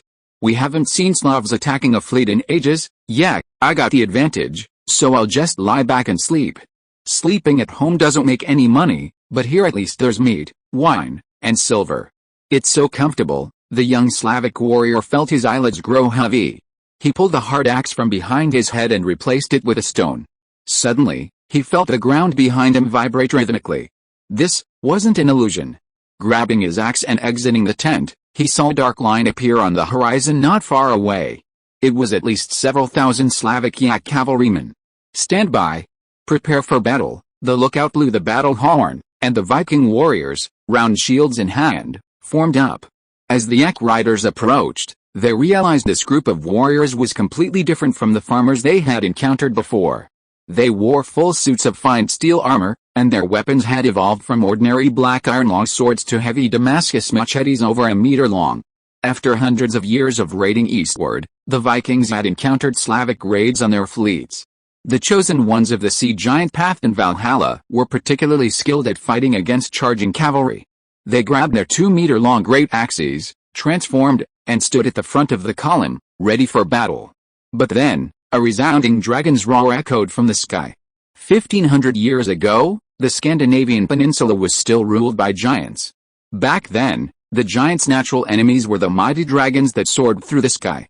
Although giants and dragons have almost completely vanished into history with the passage of time, several subspecies of the powerful dragon family have successfully adapted and survived to this day. Of the 7 kingdoms of the English Isles, only the wealthy Wessex possesses the resources to domesticate dragons. These powerful creatures, inherited from ancient times, have exceptionally demanding requirements for food, water, and a suitable habitat. Only artificial breeding can tame dragons. However, artificial breeding significantly diminishes their inherent aggression and combat prowess. A single careless move can prevent these dragons, already genetically impaired, from growing successfully. The dragon riders were originally bred in the affluent French region of the western continent. Fertile soil and a privileged geographical location made France the western continent's capital of luxury, second only to Constantinople. Raising dragons, a medieval luxury, was a luxury only the romantic and affluent French could contemplate. It's hard to say whether the dragon riders and Pegasus riders they expended countless fortunes to train more simply for their handsome looks or for their true combat prowess. As the kingdom of Wessex prospered through maritime trade, the first ruler, Cadwalla, developed a fascination with these majestic flying beasts. He lavishly sent scholars to the Plantagenet family in the French duchy. After decades of study and instruction, they trained the first group of dragon speakers. Returning to Wessex, these dragon speakers dedicated 3 generations of effort, costing hundreds of thousands of gold coins and thousands of lives. By the time of the 4th ruler, Ecgbert, Wessex finally had its own dragon riders. Despite Viking raids against neighboring Mercia, Ecgbert knew they were a formidable threat. Therefore, he dispatched 3 dragon riders to join the Slavic cavalry, aiming for a decisive first battle. The dragons, upon their arrival, immediately demonstrated their strengths. Wherever the dragon's flames passed, all the longships were burned to ash. Viking shield axemen excelled at close quarters combat, but were inadequate at range. Faced with a dragon, a high-speed, aerial beast, they stood stunned, completely devoid of any effective countermeasures. The guards guarding the coast were incinerated almost instantly. The oncoming Slavic yak riders stomped on the flaming Vikings. Weighing up to 2 tons, the cold-weather yaks easily crushed the leather-clad Vikings into pulp. Many Vikings attempted to flee into the sea, but the dragons soaring overhead, breathing fire, easily heated the water to a terrifying temperature. Soon, the coast was reduced to scorched earth, devoid of any living soul. Before retreating, the dragon riders burned every tree in sight along the coast. This move was intended to completely cut off the Vikings' escape route home, trapping them completely on the eastern shore of the Baltic Sea. After completing their mission, the dragon and its cavalry continued their flight along the coastline, heading for the next longship landing site. In just 2 days, over 300 warships of the 7 great lords anchored near the coast were reduced to ashes. The pirates who had crossed the Baltic Sea to return home had no choice but to circle the Baltic Sea. Even in the best-case scenario, they wouldn't be able to reach home until the beginning of next spring. Meanwhile, on the Scandinavian peninsula, Dragon's Breath Plateau lies in the central part of the peninsula, near the Baltic Sea. To the north lies the Frost Ridge, ruled by the Frost people, and to the south lies the River Valley, ruled by Lord Bernard. Dragon's Breath Plateau is the highest and most complex terrain. 1,000 years ago, this plateau, rising abruptly from the plains, was home to the peninsula's numerous dragons. While dragons favor the winds of flight, their lairs are often found in dark caves. Beneath the seemingly vast, verdant grasslands of Dragon's Breath Plateau lies a vast variety of hidden caves. Even Lord Angus Mocklash built his capital of Dragon's Breath Plateau within a magnificent cavern abandoned by a dragon. He named his castle Dragon's Breath Caverns. Everyone who entered the city was struck by its ingenious layout, a powerful testament to the thousands of years of dragon habitation. Even the long-time nomads couldn't pinpoint the number of caverns on Dragon's Breath Plateau, nor did they know where each led. It was precisely this geological environment that made Dragon's Breath Plateau a natural sanctuary. Oleg worked as a Slavic slave laborer there for 4 years. Lord Mocklash, a key partner of the O'Sullivan family, owned numerous slave estates within his domain. These nobles from the major cities of the western continent capitalized on the abundant Viking slave supply to establish mines and factories on Dragon's Breath Plateau, extracting precious resources that the Vikings were not adept at smelting. For 4 years, Oleg, as a slave, moved from one estate to another on Dragon's Breath Plateau. He memorized these locations precisely, sketching them on linen in his spare time. Now, the time had come to put them to use. 2 months ago, after he and Bakumbush had hatched their plan, he had already had the English monks transport 100 Slavic warriors aboard a ship. Vikings didn't tend to cruise along the coastline, so when the ship quietly approached the shore, Quackenbush and his 100 warriors jumped into the sea and swam ashore. For a considerable period, the 100 warriors remained hidden in the underground caves of the Dragon's Breath Plateau. Oleg and Quackenbush procured all their food and supplies from the river valley. Quackenbush had never imagined a lord like Loki existed. He had initially worried about how Master Oleg would escape the village, but to his surprise, no one in Hanshu village, from the lords to the workers, even glanced at them, let alone watch them. Oleg spent his money, bought food, and organized the transport. No one in the village paid any attention to his every move. After a few days, he felt like he was living day and night, a joke. The two of them made repeated deliveries, delivering the necessary supplies to the Slavic army hidden beneath the Dragon's Breath Plateau. He was standing shoulder to shoulder with Quackenbush at the entrance of a cave on the plateau, watching in the distance as an elderly herder tended a dozen cattle and sheep grazing on the grass. According to the agreed time, tonight, those Viking bastards should have completely lost their ships. Now is the time when the military strength of the 7 provinces is at its lowest. Quackenbush laughed heartily. He suddenly stood up and roared loudly across the empty grassland. This unbridled roar completely cleared the pent-up feeling he had felt during his days in the cave. Behind him, group after group of strong Slavs emerged from the cave. Their faces were stern, and their throbbing muscles betrayed a raging murderous desire within them. Fighting against looting is always an exciting thing. They are fully armed and full of murderous intent. Chapter 161 Feast of Killing. After Oleg led his 100 warriors out of the cave, their first stop was the Nuts Horse Ranch. The Dragon's Breath Plateau province is almost devoid of trees, consisting entirely of vast pastures. Nestled against the towering sky-breaking mountains, meltwater from the snow flows down the peaks each spring to the meadows at the foot. Absorbing this abundant moisture, the plateau's soil produces exceptionally lush, high-quality grass. This grassland is second only to the rainy plains in the entire western continent. Grazing is the primary means of livelihood for the Vikings living here. Of these ranches, large and small, the largest belongs to the Nuts Horse Ranch of the Nut family.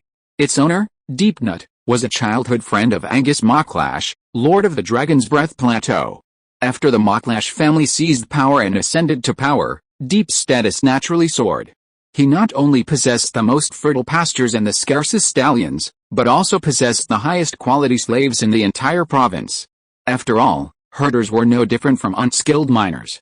Herding war horses, in particular, was a truly skilled occupation. Every autumn, when the Vikings returned from their raids, Depe would personally select the most skilled herders, purchase them for his farm, and personally brand them as slaves. The defenses of Nuts Horse Ranch were even more rudimentary than those of Hanshu village. The entire village consisted of a simple low wall of wooden planks. Its purpose wasn't to defend against foreign enemies, but to prevent the horses from escaping in the event of a fright. This was why Oleg had chosen this place as his first target. The night was chilly, and only one soldier remained on duty in the watchtower. This unfortunate individual had drawn the worst lot on the lottery for the remaining village during the autumn raids. As the moon neared its peak, he cursed as he took out his wine jug and was about to take a sip when he heard a horse neigh. The cry came from outside the fortress. Damn it! Could some careless bastard have forgotten his horse in the pasture again? The guard muttered, peeking out of the wooden tower to watch. But as he stretched his neck, he was met with a flying hatchet. The hatchet sank deep into his skull, nearly splitting it in two. Silently, the guard died. His body tumbled headfirst from the wooden tower. A tall figure beside Oleg caught him and gently placed him in a shadowy corner at the base. This man, Monter, was one of Quackenbush's personal guards.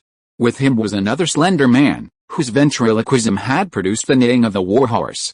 With their combined strength, the Slavs cleared the entire military horse farm's outposts in just half an hour. Oleg had grazed horses on this very ranch for 2 full years. He was well acquainted with the habits of the Viking slave owners. After clearing out the guards at the outer outposts, Quackenbush summoned his black bear. With a high-pitched roar, the charging beast slammed down the gate. The initially resounding noise, magnified against the vast grasslands, was hardly noticeable. Most of the Viking nomads had followed Duke Mocklash into the Slavic lands to plunder. Only a few women and children, along with a large number of Slavic slaves, remained in the village. Don't make any noise once you enter. Follow my steps. Don't alarm them for now, The 100 personal guards Bakambush brought with him were Murmansk's most elite troops. The lurkers faithfully carried out Oleg's orders. They moved quietly through the pasture, heading straight for the slave sheds at the rear. There, nearly 1,500 Slavic slaves were held. Although these were considered skilled workers, the Viking slave owners at Knut's horse ranch treated them with hostility. During the day, these slaves not only herded horses, cut grass, washed clothes for their masters, cooked, and cleaned the rooms, but at night they also cleaned the barn, keeping them busy until late at night.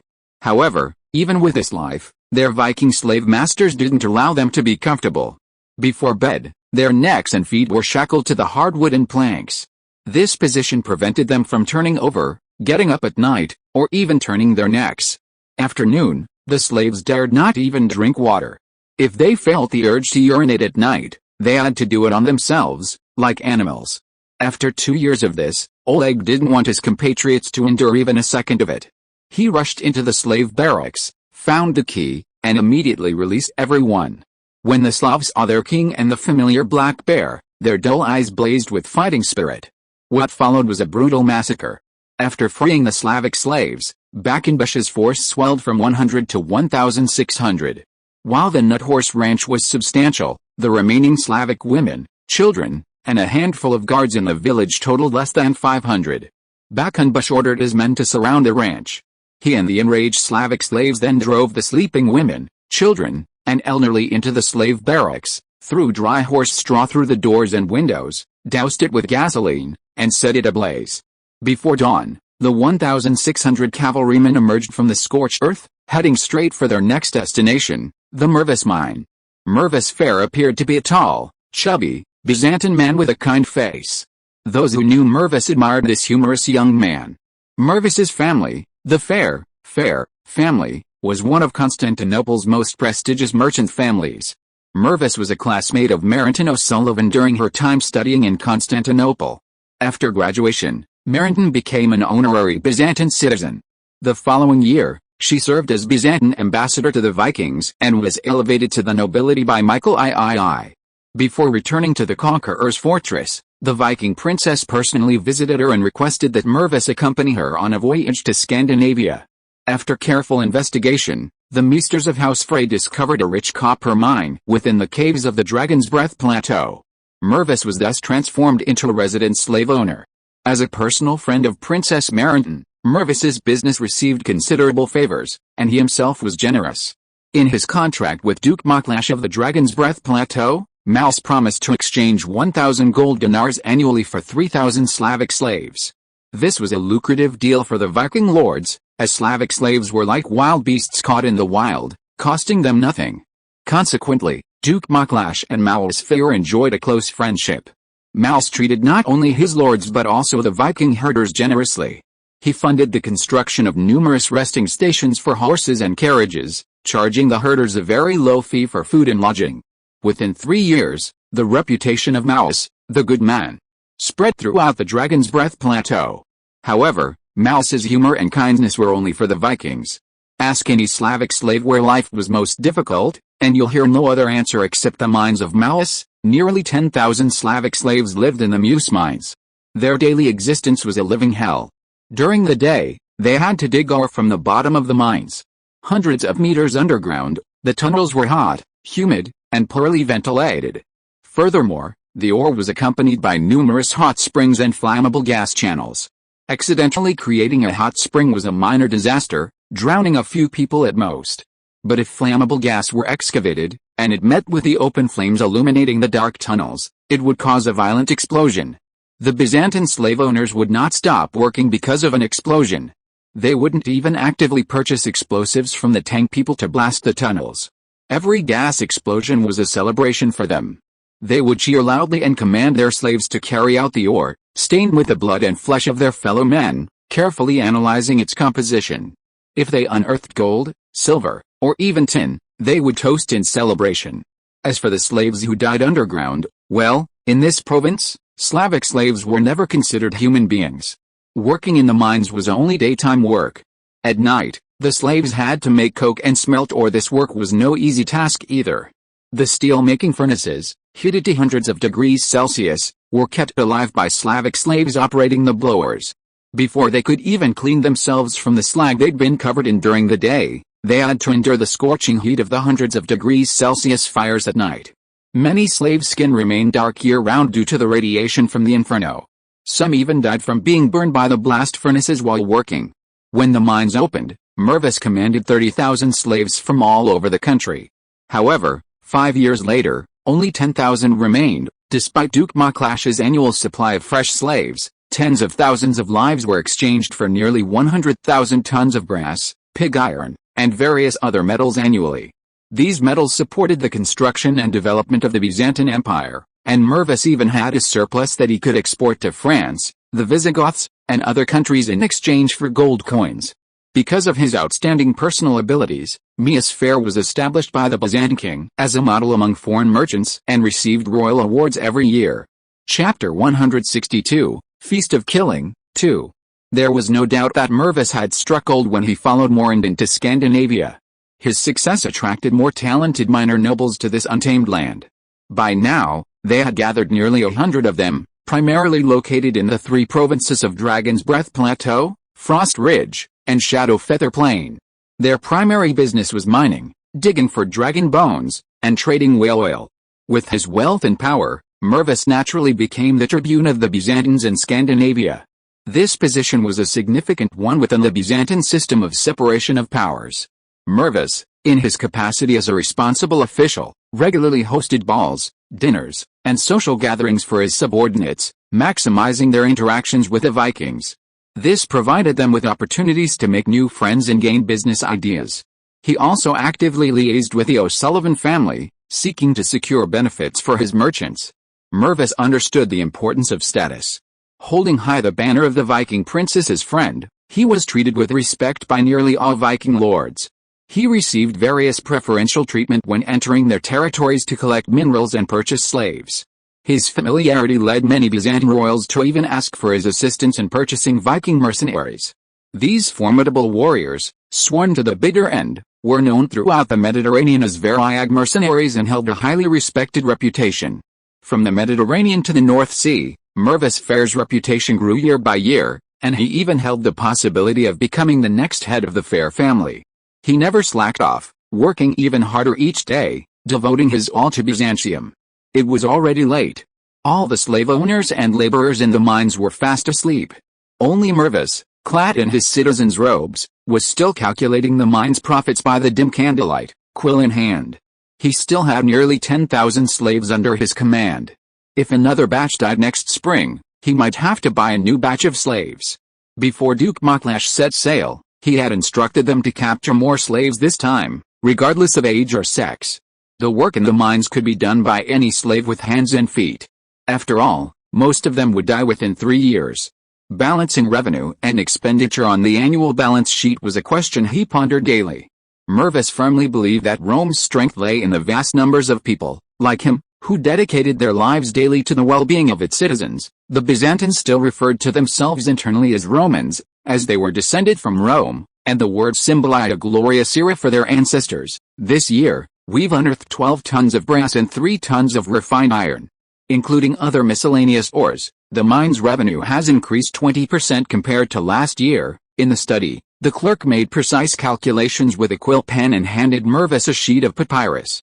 No, this growth rate is too slow, you know. For the past 3 years, the annual production capacity of my Mervis mine has increased by over 30%. While the high labor intensity will cause slave losses, in this area, the price of a Slavic slave is less than a 50-pound goat. There are still large ore veins in the mine. With such cheap labor, how could I not use it? This really can't work. I'll contact the other dukes and buy more people this year. Just then, a faint rumble of thunder echoed from the horizon. Mervis shook his head, not paying attention. Seeing the candlelight dim, he stirred the wick, and just as he picked up the kerosene can to add some oil to the lamp, he frowned. He saw ripples in the kerosene from the vibration. Something was wrong. How could this thunder cause the ground to shake? And why did I remember the sky being cloudless before sunset? How could there be thunder in the sky just a few hours later? It was too late to react now. Trembling, he opened the curtains and saw a group of knights, torches in hand, suddenly appear from the endless hills surrounding the mine. They rushed towards their camp like a river of fire. Wide-eyed with horror, Mervis and the clerk exchanged glances. These couldn't possibly be Lord Maclash's men, as most of the Viking nomads of the Dragon's Breath Plateau had already taken up their axes and followed their lord out to sea for plunder. Where had these cavalrymen come from? The Mervis mines were open terrain, devoid of any defensive structures. Upon seeing the flames from the pit, the Slavic knights dropped their torches and drew their gleaming swords. Mervis was stunned. He had no idea where these celestial knights had come from. But he knew that his garrison of just over 500 slave owners could not withstand such a powerful cavalry charge. Mervis now faced a quick decision. Should he assume his duties as tribune? Should he run to the watchtower and release his ravens, warning the other slave owners to flee immediately? Or should he save his own life first and run to the stables, grab a horse, and flee immediately? The stables were closer than the watchtower. The Slavic cavalry were still some distance away from the main camp. If he ran now, he wouldn't necessarily die there. In desperation, Mervis pondered for just 2 seconds before decisively running for the watchtower where the ravens were stationed. Even before his status as a noble, he was still a tribune elected by the Roman slave owners. Scandinavia boasted no fewer than 1,000 Roman merchants. They generated tens of thousands of gold coins worth of gold for the country each year, each a pillar of its power. I am an official of the Eastern Roman Empire. Rome gave me life and nurtured me. To die for Rome is to die with no regrets. Mervis was a stout man, weighing 200 pounds. The short distance from the study to the watchtower drained all his strength. As he panted heavily as he reached the tower where the raven cages were kept, he was met with a chilling blast that pierced his skull. The sword pierced his head, and he fell to his knees, his legs weakening. In his final seconds, he saw an old but still strong figure. Lord Mervis, when you get there, remember to tell Lord Hades, the one who killed you today was your former slave, Oleg. Mervis opened his mouth weakly, wanting to say something, but nothing came out. Below him, in the watchtower, barbarian knights were already pouring into the Mervis mine like a tide. The slave owners' heartbreaking cries echoed incessantly. Oleg gently drew his rapier and shook the blood from the trough. Mervis would not be alone on this journey, for every Roman slave owner in these mines would die with him. If you are listening to this novel on a channel other than Fanfic World, it means it was downloaded and re-uploaded without effort. We warmly invite you to visit our channel, Fanfic World. There you will find the original version of this story and many other novels of various genres. We look forward to seeing you dive into a world of incredible novels. Chapter 163 Feast of Killing, 3. That night, a raging fire erupted in the Mewis mine. Rising smoke and flames painted half the sky red, emanating from far and wide. Nomads across the Dragon's Breath Plateau could see the crimson smoke rising from the distant horizon. Among them, the most apprehensive was the Solonius Ranch, a mere 40 kilometers from the Mewis mine. This ranch, situated on the banks of the Indus River, specialized in producing high-end dairy products such as cheese and butter. Slave owner Solonius gazed anxiously at the smoke and flames, sitting from dusk until dawn. Deep worry welled up in his heart. While the Mewis mine was a relatively simple mine, despite frequent landslides and explosions, it had never experienced a fire of this magnitude. This was especially true considering the recent depletion of manpower on the Dragon's Breath Plateau. Despite the Vikings' well-established rule of autumn raids, no wars, this unusual occurrence still filled him with fear. The next morning, before dawn, a sleepless Solonius rode out with 20 fully armed slaves.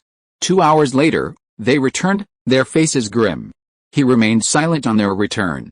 Upon returning to camp, he immediately summoned all the slave owners to his cabin for a meeting. However, he failed to notice that in the nearby slave barracks, a pair of vigilant eyes were observing his every move. Makarov crouched by the wooden window, watching quietly, his mind reflecting on recent events. It wasn't just the Roman slave owners who had seen the fire erupt in the sky last night, but also the Slavic slaves who herded the cows. The fact that the Mewis mine, the largest slave estate on the Dragon's Breath Plateau, had burned all night long was no simple accident, Makarov's warrior instincts told him. 2 years ago, after drinking a few barrels of vodka and sleeping in a wheat field, Makarov woke up the next day to find himself bound and carried aboard a Viking longship. The former Iron Teeth guard returned home at the age of 30 due to age and frailty. However, after only 2 months of peaceful life, he was unexpectedly reduced to a Slavic slave due to a drunken bout. Makarov was a rare Slav with a keen understanding of combat effectiveness. Relying solely on himself, he feared a desperate struggle that would ultimately lead to his own death, so he resigned himself to his slavery. Through a stroke of luck, he was sold to a dairy farm in Solonius. The work and supervision were relatively easy. For 2 years, Makarov lived like an ordinary middle-aged herder, herding cattle, milking, and serving his slave owners. Despite this, his vigilance as an iron-teeth guard remained intact. Unbeknownst to the Byzantine slave owners, he had already mastered the art of unlocking handcuffs and leg irons. He could escape his chains at any moment's notice. Seeing the slave owners retreat to their rooms for a meeting, Makarov glanced at the Slavic slaves on his left and right. It wasn't long before the slave owners reappeared. As expected, they looked panicked and behaved strangely. The Slavic slaves hadn't been unshackled and sent out to work. Instead, they were chained together in long chains and led to a sealed room. In the center of this room stood a wooden cross, a simple chapel built by the Byzantine slave owners. Bundles of firewood lay stacked in the room, and the air was thick with a pungent smell of kerosene. Everything was just as Makarov had imagined. Today, they're going to kill us all. Something earth-shattering must have happened outside to cause these slave owners such panic. After all the barbarian slaves were led into the church, the Byzantine slave owners clapped their hands in satisfaction. Just as they were about to leave, Makarov growled, "Hey!" The slave owners turned around, only to see him respectfully bowing to them all with the traditional Slavic bow. "Thank you for sparing me all these years." His voice was hoarse, but it carried a chilling intensity the slaveholders had never heard before. Having lived alongside these Slavic slave laborers for years, the Byzantine slaveholders had learned to understand even the simplest of Slavic words. Hearing this, they stared at each other, frozen for a few seconds. It was clear they hadn't yet grasped the meaning of these simple words. But in that instant, Makarov had unshackled his hands and sprinted towards them. His graying hair fluttered in the wind as he ran, and he transformed into a gust of icy wind, instantly closing in on the Roman slaveholders. The slaveholders were still unaware of the danger they faced, but Makarov had already drawn his long sword. "When you see your god of death, remember to tell him. I thank Solonius for sparing me." Then, Makarov spun around, transforming into a whirlwind of metal. With one blow, he cleaved the Byzantine slaveholder's stomach. Blood, mixed with viscera, gushed out, but Makarov's attacks continued unabated. He swiftly twisted and turned, weaving through the slave owners, ruthlessly harvesting their lives. As a chosen one of the greedy wolf path within the Temple of Hacker, despite having lost his wolf, he still possessed some of the divine power of the Sequence 5 greedy wolf. With his abilities, he was more than capable of dealing with these mortal slave owners. In mere seconds, the room was littered with bloody corpses. Makarov tossed his long knives to his fellow slaves, and the others slashed their shackles. "Everyone, listen. There must be a massive riot outside. We don't know where our other brothers are yet, but today, let's kill all these Byzantine scum, all the Slavic slaves, freed, cheered." For the 8 years since the Solonius ranch was established, the slaves had toiled day and night, starving. They herded cows daily, producing dairy products for the Byzantines, yet they themselves had never tasted a single bite of the exquisite food they had prepared. Now, finally, they felt their precious freedom once again. With a roar, they seized the benches and chains at their feet, even dismantling the cross in the center of the church and shouldering it as they rushed out. That day, the Kingshu River not far from Solonius was stained red with blood. The severed head of the slave owner, Solonius, was impaled on a tall pole, standing quietly beside the Roman letters of Solonius Dairy. Countless barbarian warriors, like Makarov, spontaneously took up their swords once more on that day. After 8 years of enduring humiliation and living in seclusion, they finally knew they were not cold corpses, their blood was still hot. 2 days later, the Dragon's Breath Plateau was bathed in a faint crimson hue, and even the chill of early winter air carried the scent of blood. "What should we do? What should we do?" Slave owner Golan stamped his feet anxiously in his room, like an ant on a hot pan. His ranch was located downstream of the Kingshu River. Early yesterday morning, while taking his wife and children for a stroll, Golan suddenly saw the bright red blood drifting down from upstream. Combined with the raging fire that had blazed in the moose mine the previous night, he immediately realized something was amiss. Returning to the village, he rode his horse towards the Solonius ranch upstream of the Kingshu River. Along the way, he saw Viking herders whose entire families had been executed. Elders, women, even hungry children, all executed, not a single one spared. As for the Solinus Ranch, there was nothing but blood and body parts scattered across the ground, crows flying overhead, and Solinus's skeleton, gnawed to the bone, still impaled on a tall pole. Seeing this scene, Golan, without turning back, headed straight for the Ahuni beef farm, the second largest in the province. The ranch's owner, Ahuni, was a herder from the Arab Empire. Because of the long-standing international issues between Byzantium and Arabia, the slave owners of both sides almost never interacted with each other and never had much interaction. However, when disaster struck, Golan could no longer care about so much. Entering Ahuni ranch, Golan found that the entire estate was as quiet as if it had been abandoned. After searching carefully for a long time, he finally found the well-dressed Arab old man in Ahuni's villa. In addition to him, there were many other people in the house. The slave owners of 7 or 8 small ranches in the surrounding area had all gathered here. As for those who did not come from the province, most of them had died like Solonius. Fear, panic. Almost everyone had the same expression. Except for one person, the Arab slave owner Ahuni. A quarter of an hour later, old man Ahuni was stroking his beard and drinking coffee calmly. He raised his eyelids and glanced at Golan, sneered and said, "I have shown you the way. As for what to do, you can figure it out by yourselves, old man. Your family is big and powerful. You can release 3,000 slaves at will. But for us, these hundreds of slaves and a farm under your command are the lives of our whole family." Golan complained to Ahuni helplessly, "If we let these slaves go, what will we eat and drink? You know, many of us here still owe debts to the royal money bank of Constantine. How can we pay it back if we have no capital?" Ahuni chuckled, "Money or life, this is really an old question. I even suspect that mankind has never figured it out since the invention of currency. Now the situation outside is very clear. I don't know how many groups of rioting slaves are liberating their compatriots with anger.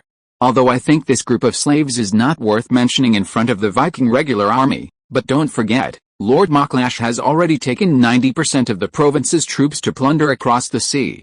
Dragon's Breath Plateau province is now devoid of troops and ships. Haha. I'm afraid we can't escape even if we want to. The demons from hell have been released. We can only pray they'll spare our lives out of mercy. Anyway, I've done everything I could. I freed all the Slavic slaves and given them all my property, horses, and food. If they still won't spare my life, it means the Cinder King misses me, and I accept it. But you, if you're still stubborn after all this, you might as well just go home, wash your necks, and prepare to be stabbed." The candlelight in the room flickered, illuminating everyone's uncertain expressions. The slave owners knew Ahuni was right. When order prevailed, a slave uprising wouldn't cause much trouble. But now, a spark has already struck the dry wood of North Continent. The slave population on the Dragon's Breath Plateau is too high. Here, a single spark is enough to trigger a violent explosion. Merchants are driven by profit, and to reduce costs, each farm employs only a handful of guards. Compared to the Slavic warriors, whose swords were their only weapon, their fighting power is far too weak. Golan pondered for a long time before finally making a painful decision. As he was about to leave, ripples began to form in the coffee in old man Ahuni's hand. "Here they come, they finally come." After mumbling a few words, Ahuni downed the last of his coffee and closed his eyes contentedly on his recliner. His fear stemmed from the uncertainty of life and death. Knowing his inevitable death, he relaxed. He set down his coffee cup and gently picked up a flaming Bible. The Bible's cover depicted the head of a flaming giant. Water can carry a boat, but it can also capsize it. Slaves make their masters successful, and slave masters must be prepared to die at the hands of their slaves. That's all. Life is but a fleeting moment. I, Lawa, have lived, I have loved, and here today, I have died. Chapter 164, Feast of Killing, 4. Like a swarm of locusts, Bakenbush's Slavic army had exploded from its initial 100 to nearly 20,000 men. While the vast majority of these 20,000 were Slavic slave laborers, the Slavs, born in the harsh cold, were ready to fight. Along the way, they plundered food and horses, slaughtering all Viking civilians and Byzantine slave owners in their path. By the time they reached the Dragon's Breath caverns, Bakenbush's army already comprised 5,000 cavalry, 8,000 well-equipped heavy soldiers, and nearly 7,000 reserve militiamen. Their fighting spirit was high. As long as they could kill a slave owner, no Slavic slave would complain about the hardships of the march.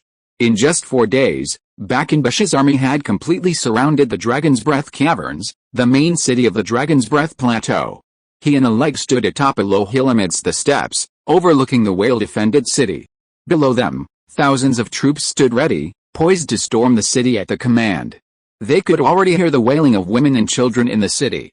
For these ferocious slaves, taking the city was a matter of days.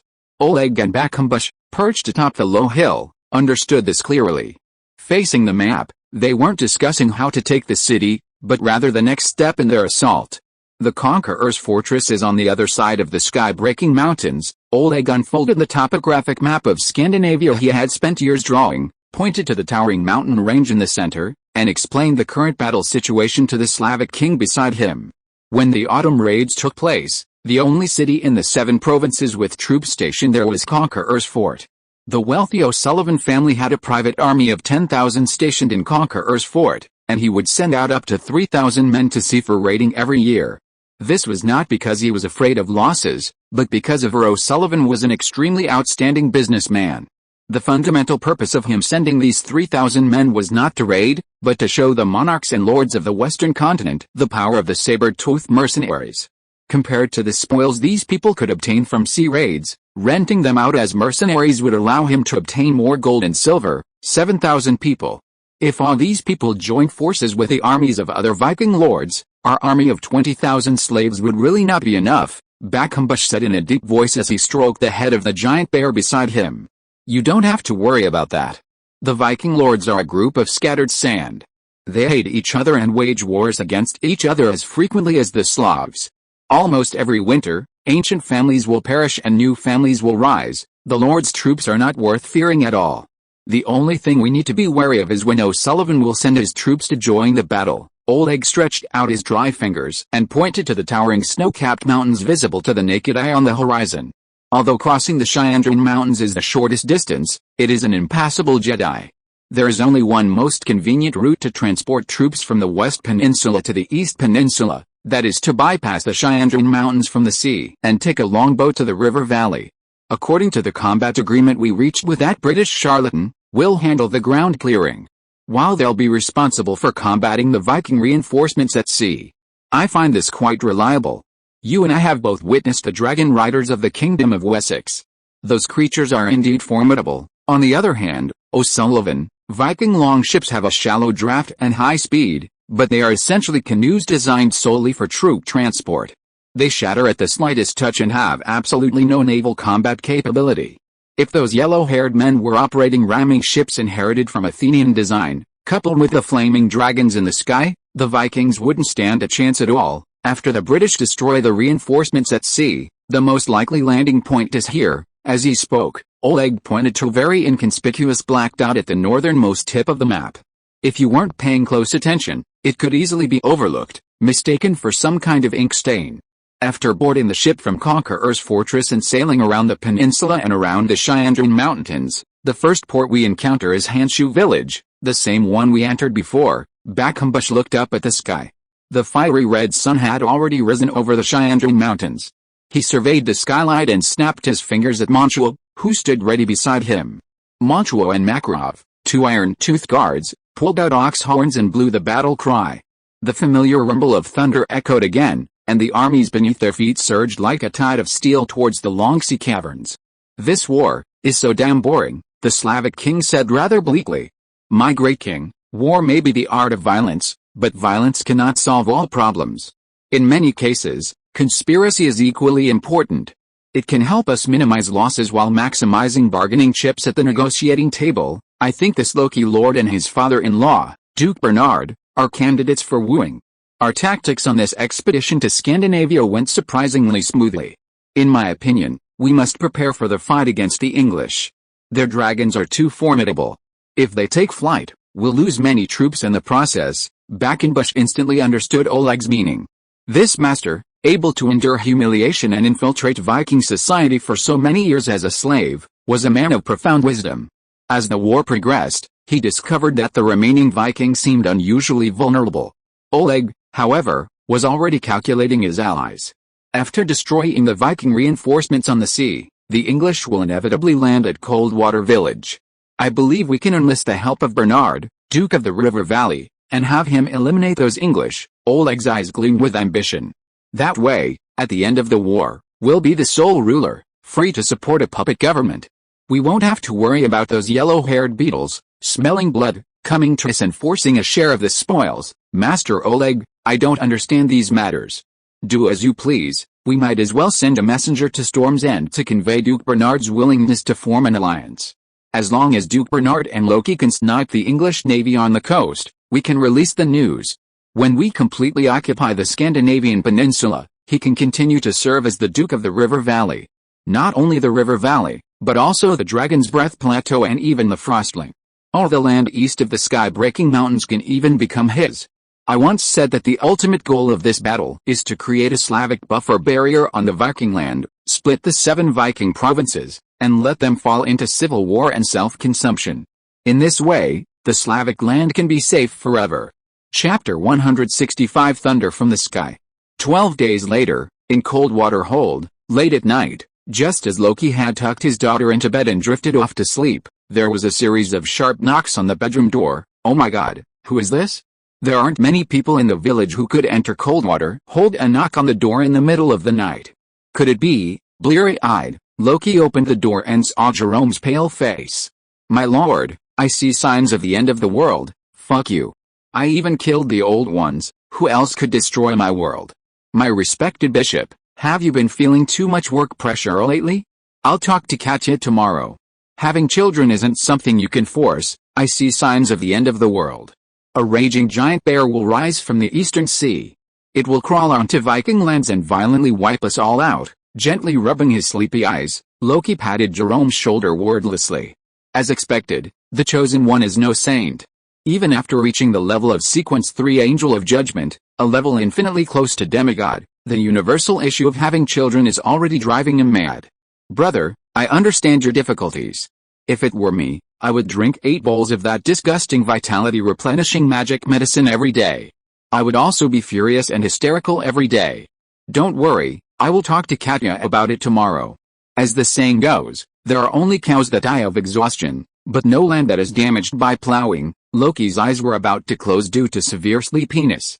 At this moment, he just wanted to end this meaningless conversation as soon as possible and dive back into his bed.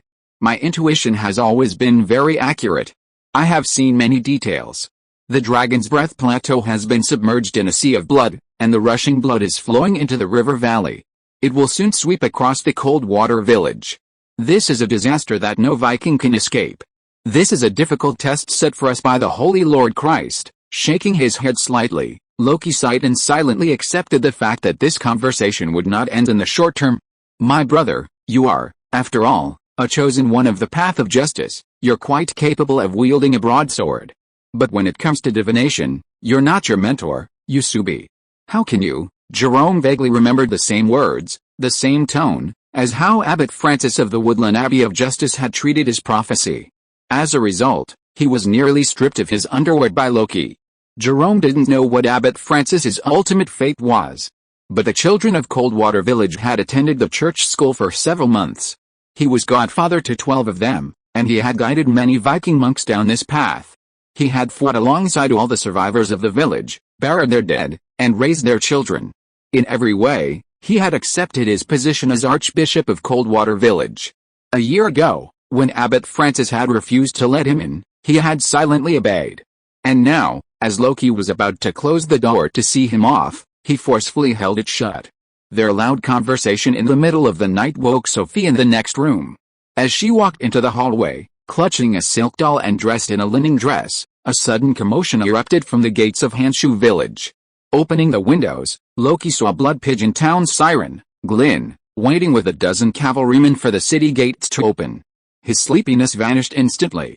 Ever since they both struck it rich that summer, Loki hadn't seen Blind Mountain and Glyn in half a year. The last time they suddenly appeared, they had brought him news of a military expedition from Fogduck Town. This time, they had chosen to show up so suddenly in the middle of the night.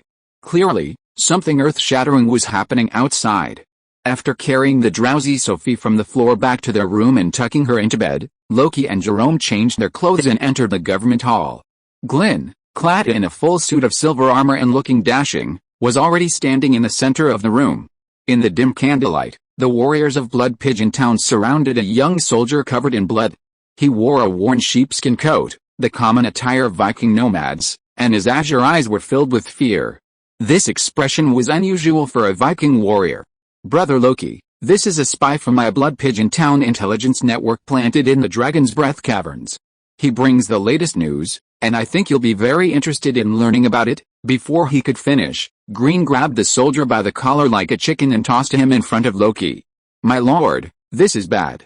The Dragon's Breath caverns are now a scorched earth. The Slavic king White Bear Bakenbus is coming from the other side of the sea with an army of tens of thousands." Loki narrowed his eyes and pulled the inhuman deserter from the ground. If a deserter had spoken such words to him, he would have simply beaten him away with a club.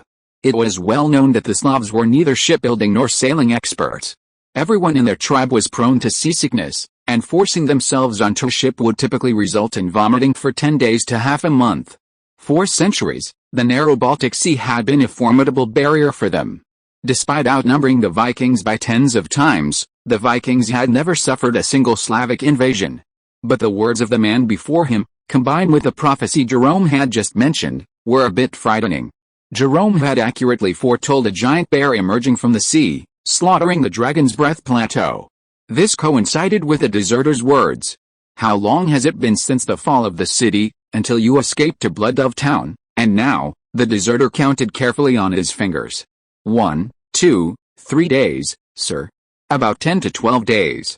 I don't remember the exact date. Loki looked at Glyn, and they exchanged a knowing glance. While his elder brother, Blind Mountain, wasn't particularly intelligent, Glyn, the siren, was a brilliant woman. She immediately understood Loki's question. That question was, why didn't Duke Bernard summon his vassals? During the fierce battle in Dragon Creek Caverns, the Storm Acolytes stationed there would have surely sent out ravens to all the lords of other provinces, requesting aid. The river valley is adjacent to the Dragon's Breath Plateau. Duke Bernard should have received the raven sent from the Dragon's Breath Grotto at least 7 or 8 days ago. You have to know that the neighboring province is already a sea of blood. Tens of thousands of Slavic cavalry are rampaging. If they are fast, they will have invaded the river valley within a week. But Duke Bernard pretended nothing happened quietly. Not only did he not summon his vassals to arrange any defenses, he didn't even leak the news. What was he planning? A record of 1 month on the shelf. This month, a total of 71 chapters were published, with 170,000 words updated. The average subscription went from 55 on the first day to 115 by the end of the month. As a new author, I write based on instinct, so I made a lot of mistakes. There's nothing I can do about it, laughing and crying. I will keep up the good work next month and try to write more. Chapter 166 The Logic of War. Loki sat in the dimly lit council chamber, his fingers gently caressing his brow. He remained silent for a long time. Jerome and Glyn, both familiar with his habits, knew he was lost in thought, so they said nothing. The three of them sat in 3 corners of the council chamber, while Katya and her guards loyally stood guard outside the door.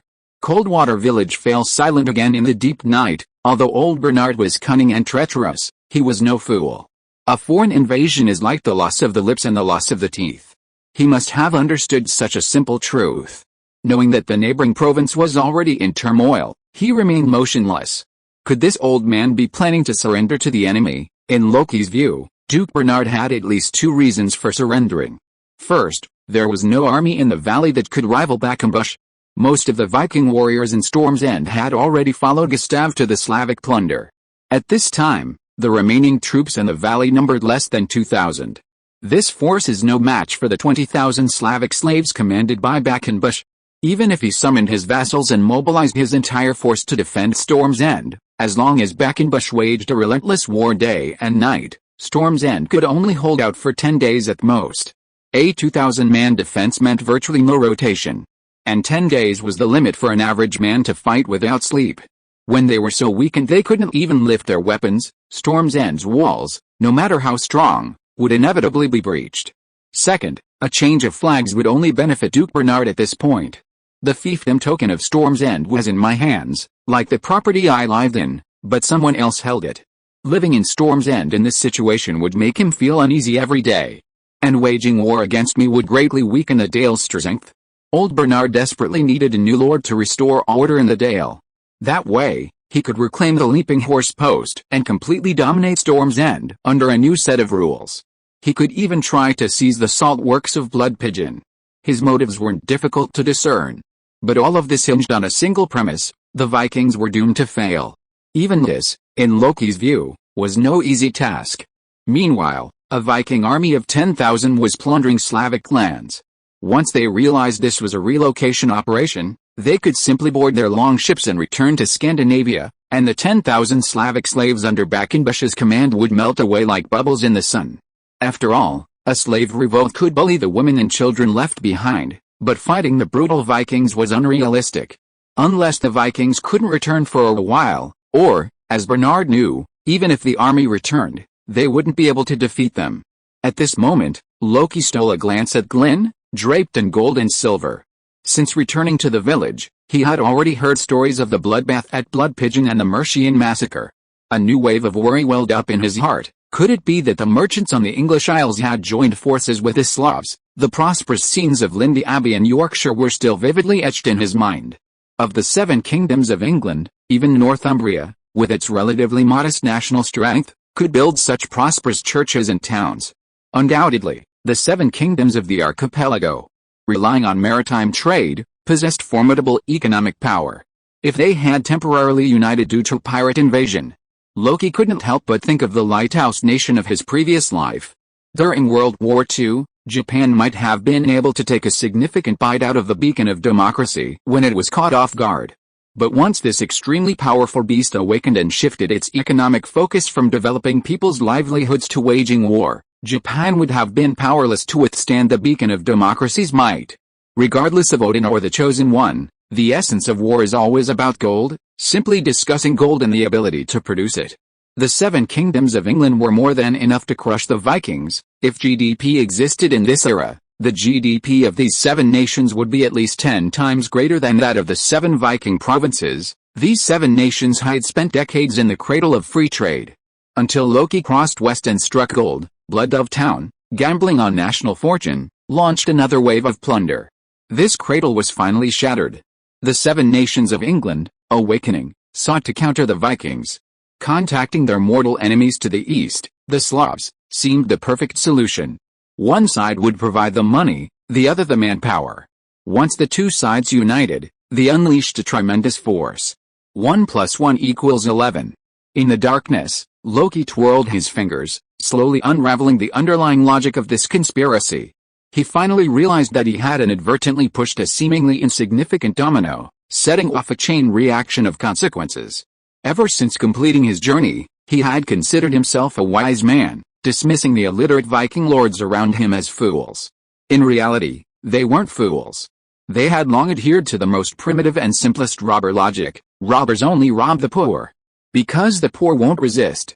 Once greed leads to making enemies everywhere, the robbers must bear the consequences of their greed. And now, the Vikings must pay the price for centuries of plundering. If I were British, a maritime civilization, I would definitely find a way to destroy the pirates' ships. This is easy for a maritime civilization.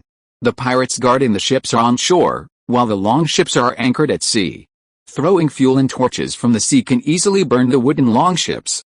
If the Vikings on the eastern coast of the Baltic Sea can't return soon, the situation will be passive. These cunning British must be planning to take advantage of the fact that Quackenbush and the Viking troops are exhausted, so that they can land with their overwhelmingly superior forces and seize the greatest possible victory. If I were British, I would definitely do this. This means that in addition to the Slavic slave rebel army of over 20,000, we will also face an unknown number of English troops in the near future. This army will drift from across the North Sea, most likely landing in the river valley at the southernmost tip of the Scandinavian peninsula. And the landing site is likely to be Frostwater Village. If Bernard gathers his vassals at Wind's Rest to resist Quackenbush, they will land silently at Frostwater Village. Attacked from all sides, Wind's Rest will be crushed like an egg. Duke Bernard's choice was not wrong. This war is unwinnable, and it cannot be fought. Chapter 167: The Key to Breaking the Game. That night, after seeing off Green and Jerome, Loki remained alone in the darkened government hall, pondering for a long time.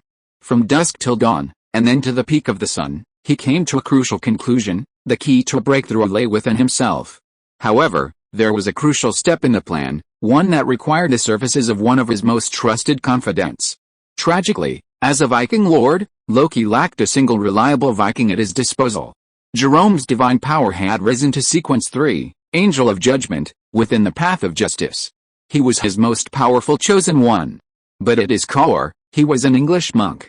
Even though they had fought side by side through the arduous defense of Hanshu village, their ideologies remained distinct.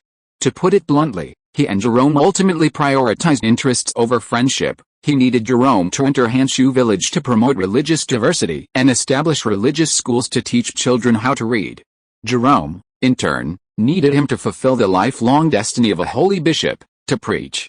In a matter truly concerning the nation's survival, Loki couldn't place his full trust in him. Similarly, Katya couldn't be trusted. Although Katya had performed her duties well since becoming captain of the Coldwater village garrison, she was, after all, Slavic. And this invasion was led by the Slavic king Bakambush. How loyal could this young girl be to a Slavic king? People's hearts are often distorted, and Loki wasn't entirely sure. This risk couldn't be taken. Old Gore was a good choice, but he had already set sail with his gold, enjoying himself on some deserted island. At that moment, Loki suddenly missed his former brother, Satyr. Perhaps Odin had heard Loki's call, for the next morning, Satyr appeared at the gates of Coldwater village with 6 other attendants. Seeing Satyr finally return from the holy mountain, Loki burst into tears and gave him a huge hug. Since their separation last winter, Loki has endured 2 life-or-death battles. In both, he survived thanks to sheer luck. Meanwhile, Sartre, his brother, has also grown considerably through a year of trials within the holy mountain. Not only him, but also his brothers like Vader and Simon have shed their former childishness. Originally, I had planned to follow Master Irithyll, the Stormbringer, to complete the autumn hunting mission before returning to the village.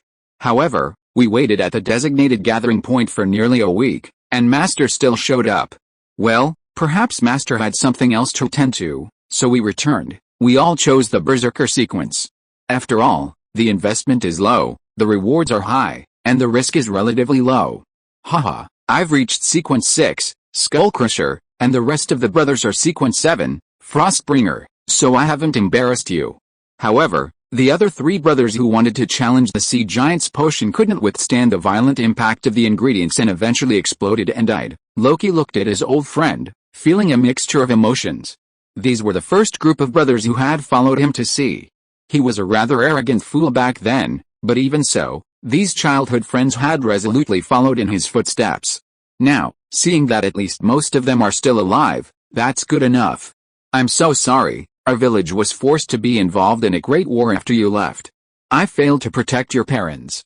And many uncles and relatives died in this war. With my limited ability, I can only do my best to protect your brothers and sisters who have not yet grown up. So, I must say sorry to all of you brothers. Haha, my lord, what nonsense are you talking about? This winter, all the provinces in the peninsula are telling the story of Blood Axe Loki and White Robe Jerome. If my ordinary parents knew that their lives would have such a grand curtain call, haha, they would not have enough time to thank you. Yes, who doesn't want to be a part of a legendary battle? It's a pity that we missed a battle that could bring eternal glory. This morning, Loki put aside all official duties. He had the kitchen prepare a sumptuous meal. After clinking glasses with his 6 companions in turn, Loki personally carried out a tightly wrapped item wrapped in canvas. It was none other than the blood-red stone statue from the sunken city. I have a very difficult task for you to undertake. I know you brothers would like to spend more time with your surviving relatives after a year away, but time is running out. This afternoon, you must set off. Your mission is to carry this blood-red stone statue on your backs, board a longship, and sail to the land of the Slavs. You will then transport all the Viking warriors who cannot return home to the sunken city. The satyrs and their companions looked at Loki in shock. There was no sun or moon in the mountains. The few who had practiced in the holy mountain had just returned, unaware of what was happening in the outside world. When Loki explained everything to them, their faces suddenly darkened. This invasion was carried out by a team of Slavs and Englishmen. I cannot trust the holy bishop's English monks, nor can I place my hopes on the Slavic workers in the village. At this moment, I can only entrust this difficult task to you. The reason why Bakenbush dared to roam freely in the Dragon Breath Plateau is that he must know that our looting team can't return. If they are really trapped on the east coast of the Baltic Sea, now only we can save their lives, with the lessons learned from the last defense of Hanshu village. This summer, Li Wenzhov sent people to fill the sunken city with food. It's more than enough to feed thousands of people for 10 days and half a month. After a rather detailed and secret conversation, the brothers returned home in the afternoon with solemn expressions. They hugged their younger siblings and said goodbye to their surviving relatives. In the evening, they went straight to the dock, and before nightfall, they carried the blood-red stone statue and set sail on a longboat. Loki watched them leave on the dock, secretly praying to God Odin not to abandon this ancient land. In his calculations, these 10,000 Viking pirates were his only chance to turn the tables the next day. He announced a one-day suspension of work and summoned all the Slavic residents in the territory to come to Hanshu village for an open meeting. I have summoned you all here today to announce that a big event is happening in the land we live in. Your king, White Bear Bakenbush, is currently leading an army of Slavic slaves to rest in the Dragon's Breath cave. The fact that they can live in this city undoubtedly means that they have almost killed all the Vikings on the Dragon's Breath plateau. According to conservative estimates, Bakenbush's army has around 20,000 men. Frankly, we in the valley simply cannot withstand such a large force. As Loki spoke, the maids working in Coldwater Castle had already brought out plates of grilled meat, vegetables, and fruit. He ordered them to distribute the food, and Loki sat down among the Slavic workers to share the feast. Though you may not have known me long, I've always been a pragmatic man. Rather than waiting for Bakenbush to arrive at my door, launching an uprising and wielding your swords against the brothers you once worked with, I'd rather let you go now. I will neither detain nor harass anyone who wishes to depart to join the Slavic king, because I know this is another disaster that our Coldwater village must endure.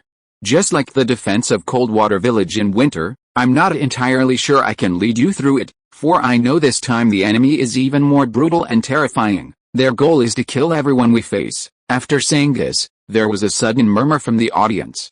Hearing this news was like a thunderclap for the Slavic workers. They quickly communicated with their companions in Slavic, and many of them looked at their pregnant wives uncontrollably. Even if not for themselves, they had to make a choice for their offspring. After nearly 10 minutes, the sound of conversation gradually stopped, and a hunchbacked old man stood up from the crowd. Seeing him stand up, the slaves who were talking around him fell silent. Everyone looked up at the old man. "My lord, you are a good lord rarely seen in a century. Before I was enslaved by the Vikings, I used to raise wild beasts under my king's tent. If my king leads the army here, as long as the Lord does not resist, I am willing to petition for the Lord with the brothers around me to prove that you treat us like family and have never abused us." The old man's suggestion was very pertinent, and it could be seen that he was indeed considering Loki. However, Loki knew in his heart that unless he led the Hanshu village to revolt and directly merged into the army of Bakenbush, no matter how many people vouched for him, he would still not be able to escape death. Joining the army means betraying the Vikings like Duke Bernard. Loki would never make such a decision. Don't forget, there are still more than 40 Viking brothers in his village who have fought bloody battles with him. They did not abandon themselves when the army of Fogducktown was approaching, but took up arms and fought to the last moment. In this battle, their women died, their parents died, and many people were left with lifelong disabilities. But they never betrayed themselves. At this time, how could Loki betray them to survive? Chapter 168 Preparations before the war. My dear father-in-law, I appreciate your kindness, but I doubt whether the Slavic king will show me mercy. I can bet my own life, but I cannot bet your lives, or the lives of your unborn children. You must make this decision by yourself. Stay in Hanshu village and take a gamble on whether we Vikings can survive this catastrophe, or go to your king and see if he can become the new master of this continent. The buzzing sound of discussion was heard again in the audience. The world is so vast, where is home? Even if we return to the king's rule, what good will it do? We'll still be treated as laborers by the Lord, toiling every day for only a meager share of wages at the end of the year. In my entire life, I've never seen a more comfortable place than Hanshu village. Here, through hard work, we can live the life everyone dreams of. Our children can go to school, and women can find respectable jobs. You can leave if you want, but I won't. Yes. In troubled times, where home is, there is country. In another year, I can buy the house I live in, and I won't leave. At worst, We'll all die together. After my death, I'll follow Lord Loki into Valhalla and continue to work for him." The combined number of Slavs in Hanshu village and Fogduk town was close to 800. After a lengthy conversation, nearly 200 decided to leave Hanshu village and head for the Dragon's Breath Plateau to join Bakenbush. This number was far less than Loki had expected. He had overestimated the importance of the word country in the Middle Ages. In this era, especially among the barbaric northern tribes, most commoners would simply introduce themselves by stating where they were born and whether they came from a particular lord's castle. For example, Loki would say, "I am Loki Starliger from Coldwater Village," and never, "I am a Viking," because the Viking kingdom had never brought him any benefits. In this country, he could be robbed at any moment by his compatriots from neighboring provinces, exploited by provincial dukes, and even left to fend for himself against invasion. Such a nation was practically a mere formality. Loki showed his sincerity to those who wanted to leave. He offered not only food, horses, and carriages, but also weapons. Standing at the village entrance, he respectfully wished each of them healthy children and a long life. Of course, he also reminded them that the next time they met, they would likely be enemies. If they had to engage in battle, neither side should blame the other. This was human nature in this era and this land. After dealing with these Slavic slaves, the next step was to deal with the holy bishops and monks from the English Isles in the Coldwater Village Cathedral. When they followed him to Scandinavia, they were merely ordinary monks. But now, the weakest were already sequence 7, while the strongest, like Jerome and Lawrence, had even risen to sequence 3, a mere step away from demigodhood. Loki understood their resolve to defend the church during the Battle of Frostwater Village. After all, the barefoot are not afraid of the shod. Back then, they had nothing and could afford to fight tooth and nail. But now, the situation was different. The attacking forces weren't just Slavs. Loki deduced that the English would likely join the battle later. If the monks remained in Frostwater Village, they would likely take up arms against their fellow holy bishops across the North Sea. He wondered if these monks would be willing to commit such a heinous act for him. On one side of the scale was England's return to civilization, enjoying the glory of rising to power and noble rank. Especially for Jerome and Lawrence, it would be of little use for them to find a ruler in any of the 7 kingdoms of England and become a national advisor. On the other hand, those who remained with him in Hanshu village faced a high probability of slaughtering their fellow holy bishops, and even more likely perished in the catastrophe. To Loki, this question didn't seem to leave much room for choice.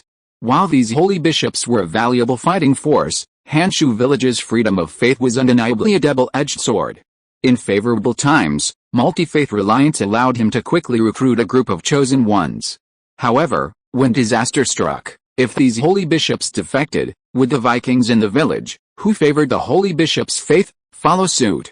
This was an unpredictable question. Based on this consideration, he preferred to let those who were tempted to leave immediately. This way, everyone remaining in the village would be prepared for death. Only in this way could he facilitate his next move. The monks understood Loki's intentions, exchanged glances, and within 10 seconds, shook their heads. "My lord, we're not leaving. You may not quite understand the relationship between the Holy Bishop's Church and the Church. It's roughly the same as the relationship between Viking lords and their lords. Although all belong to the Holy Bishop and are under the leadership of the Pope, monks from different churches must always represent the interests of their respective churches, because, fundamentally, our strength comes from all the believers in the church." "Yes, my lord," Jerome said, and Lawrence took over. Lately, he'd been busy building the Hanshu village hospital.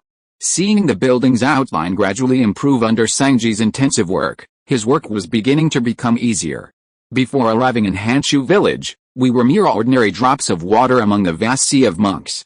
It was only after arriving in Hanshu village and establishing the Hanshu village gospel church that the Holy Lord Christ blessed us with families, children, a life of respect and love, and the unimaginable power of God's chosen ones. As monks, each of us faithfully carries out the Holy Lord's will. The Holy Lord Christ has repeatedly bestowed upon us such astonishing blessings. I believe you must wish for us to remain here.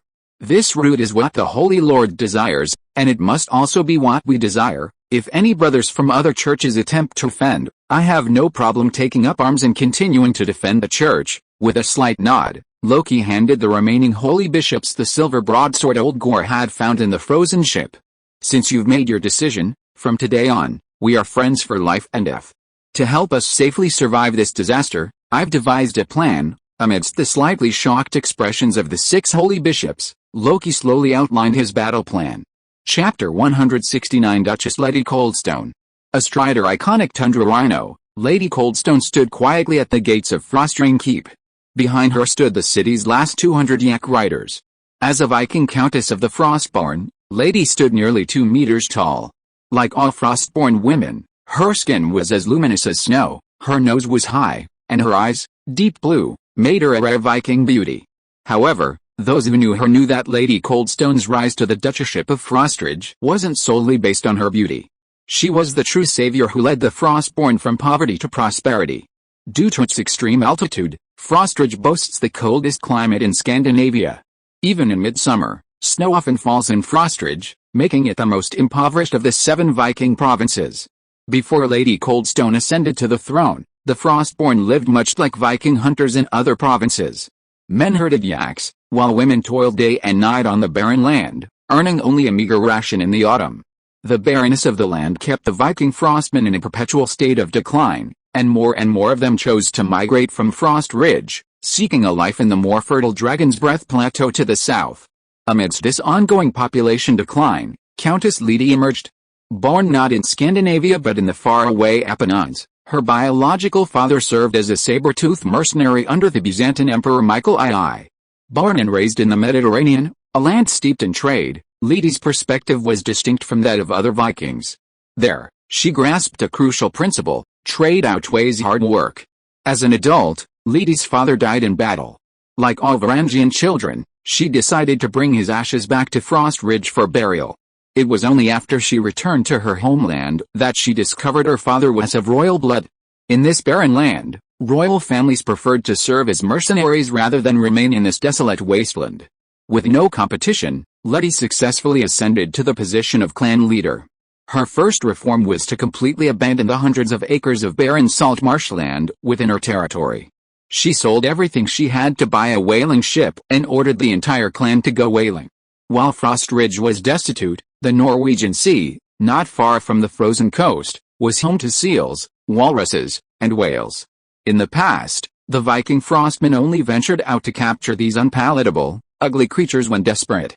Despite the high calorie content of the slimy, greasy fat, the frostmen rarely ate it, as few could swallow it without vomiting. However, Lady's journey to the Mediterranean, where maritime trade flourished, had broadened her horizons. Having worked in Roman merchants' shops since childhood, Lady deeply understood the enormous profits to be made from whale oil, ivory, and seal hide. These goods were always in high demand in the fine workshops of Paris, and were almost always in short supply. Since the Frost Rain Castle's whaling ships began operating, the Frost people, under the guidance of Roman merchants, quickly mastered the techniques of whaling and whale oil extraction, and their income began to soar. Paris, the devastated pearl of the Western continent, cherished the lives of the Frost people above all else. To secure the finest soap and smooth leopard skins, every spring, the noblewomen of Paris would hire priests from the Holy Episcopal Church to perform rituals, praying that the Viking Frost people would hunt the goods they so desperately needed. Over the past decade, the Frost people had established a regular routine. In spring and summer, the entire tribe would go out to sea to hunt, transporting their goods to Constantinople to exchange for gold from French merchants. In autumn, they would return to their ships and sail eastward to the Slavic lands, plundering food, women, and winter supplies. No one in the entire tribe is engaged in production. Relying on the new trade route developed by Lady Coldstone, all the Frost people in Frost Ridge took off and quickly became rich. In just 10 years, Frost Rain Castle became the richest city in the 3 provinces east of the Skybreak Mountains. So, it was almost inevitable that she was targeted by Bakambush. Lady narrowed her eyes and looked at the almost endless Slavic army in the vast wasteland. She couldn't help but think of the words her bloody father said to her before he died: "There is no difference between being a mercenary and a pirate. When you pick up a weapon to kill people, you must be prepared to be killed in return." The Frost people do not engage in production.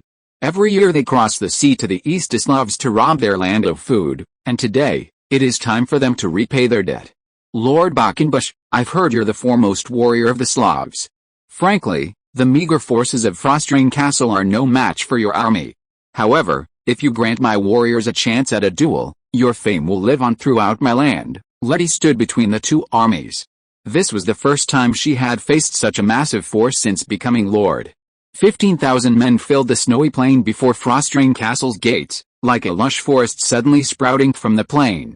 The breath of these enraged slaves alone formed a snow-white cloud. Greed blazed in their eyes. The Duchess knew battle was inevitable. The reason was simple. Before Quackenbush arrived, she had ordered her men to execute all the Slavic slaves in Frostridge overnight. At least 5,000 had perished in the last 3 days. Their bodies were even now piled against the city walls, unattended. Haha, a duel? After destroying the Dragon's Breath Cavern, our army still has 15,000 men left. With only the 200 cavalrymen behind you, what can you do? Oleg was halfway through his words when Quackenbush extended a large hand to stop him. Man and bear approached a battle line. He smiled faintly, revealing a mouthful of white teeth. Haha, all right, I've been roaming your land for months, killing only the elderly and children. I've had enough of this kind of cowardly life. If you, little girl, can come up with a few tough guys so I can have my way, that would be great. Letty's eyes widened in disbelief. The Slavic army had suddenly appeared in Scandinavia, and her city had almost no soldiers capable of fighting. Inviting Quackenbush to duel was a desperate move, a desperate gamble she, as her lord, had conceived. However, she never expected Quackenbush to accept. She glanced at the guards behind her, hired at great expense from Constantinople, and nodded in surprise. If you are listening to this novel on a channel other than Fanfic World, it means it was downloaded and re-uploaded without effort. We warmly invite you to visit our channel, Fanfic World. There you will find the original version of this story and many other novels of various genres. We look forward to seeing you dive into a world of incredible novels. Chapter 170 Quackenbush vs. Shabil. The first to emerge from the formation was a Brahmin warrior monk, clad in a cashmere robe, with dark brown skin and black eyes. This ancient faith, originating in India, later evolved into a distinct class. Even in the 21st century, Brahmin holds the highest social status among the 4 castes in the Mauritanian lands. Brahmins possess numerous privileges, including the right to preach, perform rituals, and impart knowledge. They enjoy exemptions from taxes, military service, the death penalty, and even all forms of corporal punishment. All of this began with the rise of Brahmanism 2,700 years ago. Brahmanism emerged in ancient India around 2000 BCE. This mysterious sect worships 3 ancient deities, Brahma, Vishnu, and Shiva. Even 4,000 years later, in the 21st century, no one can definitively say whether these 3 deities are human beings like the Yan and Wang emperors, alien gods who fell from space to Earth, or even old ones like Leviathan. Warrior monks are a sequence path contributed by Vishnu, the Brahmin deity responsible for life and protection. The monk entering the arena is named Shabil Muhammad. He is a chosen one of the Vajra path and has reached sequence 5, Silver Buddha. Miss, please wait here. I'll be right back. Shabil removed his thick cashmere robes, picked up a heavy Vajra, and walked to the center of the arena. He was Duke Letty's personal bodyguard, hired from Paris. While the Brahmin monks' combat abilities weren't necessarily superior to those of Viking warriors, they spoke Buddhist scriptures and displayed an exotic demeanor. In Paris, a city steeped in ostentation, they were very popular. Across the way, Quackenbush arrived at the arena with considerable surprise. He had spent his life battling Vikings and Mongol cavalry. He had never seen such a strange creature, one with a bare chest, fighting with a strange metal club. The calmness this man displayed when facing him, in particular, gave him the faint excitement of encountering a master. The Buddha said, "All things in the world are empty. Only emptiness can contain all things. You, the donor, have committed the heinous crime of killing. If you unfortunately die at the hands of this humble monk, I hope that in hell you will find a single-minded devotion to the Buddha." He stood calmly, the cold wind mingling with fine snowflakes hitting his chest, clung to his body instead of melting. Shabil reached out and carefully plucked each flake, placing it on the ground as gently as if it were a delicate flower. Black Claw, come back. Just as the massive black bear of Quackenbush was about to advance, he ruthlessly called him back. With such an interesting enemy, I'm afraid you don't need to show up yet. I'll go meet him myself. I really want to see where this unfounded confidence of his comes from. After the 2 men had fully entered the battle, over 15,000 Slavic slaves surrounded the duel arena, which was only 100 meters in radius. Quackenbush and Shabil stood on opposite sides of the battlefield. In the center, on one side stood Oleg of the Slavic army, and on the other, still riding a yak, stood Lady. If I lose this duel, we will withdraw and will not attack Frost Ridge this autumn, Oleg said calmly, gazing into Lady's eyes. If we lose this duel, I will surrender all the gold and silver in the city, and my subordinates will cease resistance and be at your mercy. The duel was Lady's desperate struggle. Severely short of manpower, she had no other options but this last resort. With 3 simultaneous palm strikes, the duel between Bakumbush and Shabuli officially began. Swift as a tiger, light as a crane, that is the way of the monk. As the battle began, Shabuli swung his demon-subduing pestle to the spot and leaped, swooping down on Bakumbush like a soaring bird. A blinding ball of fire rose from his feet, its ripples rapidly spreading throughout his body, as if he were enveloped in a layer of burning spiritual energy. The Buddha says, emptiness is like water, fluid and formless. He transformed into a near-fiery afterimage, instantly dashing before the Slavic king. As Bakumbush raised his massive fists to block, Shabuli's figure suddenly vanished from view, reappearing behind him like a wisp of smoke.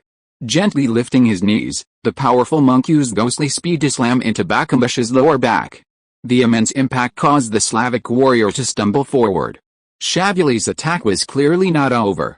Water poured into a cup, it takes the shape of a cup. Water poured into a pot, it takes the shape of a pot. It resembles a gurgling stream, a trickling stream, the azure sea and sky, or a raging flood. Shabuli was no longer visible near Bakumbush. Amidst a blazing fire, a cloud of fist shadows rained down upon him, the invisible, shadowless attacks seemingly coming from all directions. At first, Bakumbush tried to block with his hands, but after a few attempts, he found himself completely unable to keep up with the Brahmin monk's swift pace. He could only lower his hands and resist with his bare body. In just a few minutes, Shabuli unleashed dozens of punches. He knew that to defeat a towering warrior like Bakumbush, he would have to use his impenetrable wind-slicing fists to break through his defenses and expose his physical form. But Bakumbush's response clearly exceeded his comprehension. When a person stands with their entire body exposed, their entire being is vulnerable. Everything vulnerable equals nothing vulnerable. Suddenly, a sense of panic welled up within him. He could only rely on continuing to chant Buddhist scriptures to maintain his composure. 1,000 lamps are not as good as a single lamp of the heart. When causes and conditions arise and dissolve, I will understand the Dharma and illusions. The Buddha has granted me the power to enlighten all my life, and so I will. The solemn Buddhist sutra abruptly ended. Because Bakumbush had struck. His moves were remarkably simple, without lengthy lyrics or elaborate footwork. He simply seized the opportunity, extended his bear-like hand, and gently grasped forward. Shabuli's thin neck was instantly pinned within his grasp. Regardless of era, close combat is a dangerous business, and every assassin possesses a few escape techniques to prevent capture. However, for the chosen ones of the Vajra path, escape techniques are unavailable. The divine power bestowed upon them by the wrathful Vajra imbues them with bodies as strong as steel. Shabuli's Vajra path had reached sequence 5, Silver Buddha. At this level, his body was more than capable of withstanding most close-quarter sword strikes. Ordinary steel knives would only produce a humming sound upon his body, unable to penetrate his skin or flesh.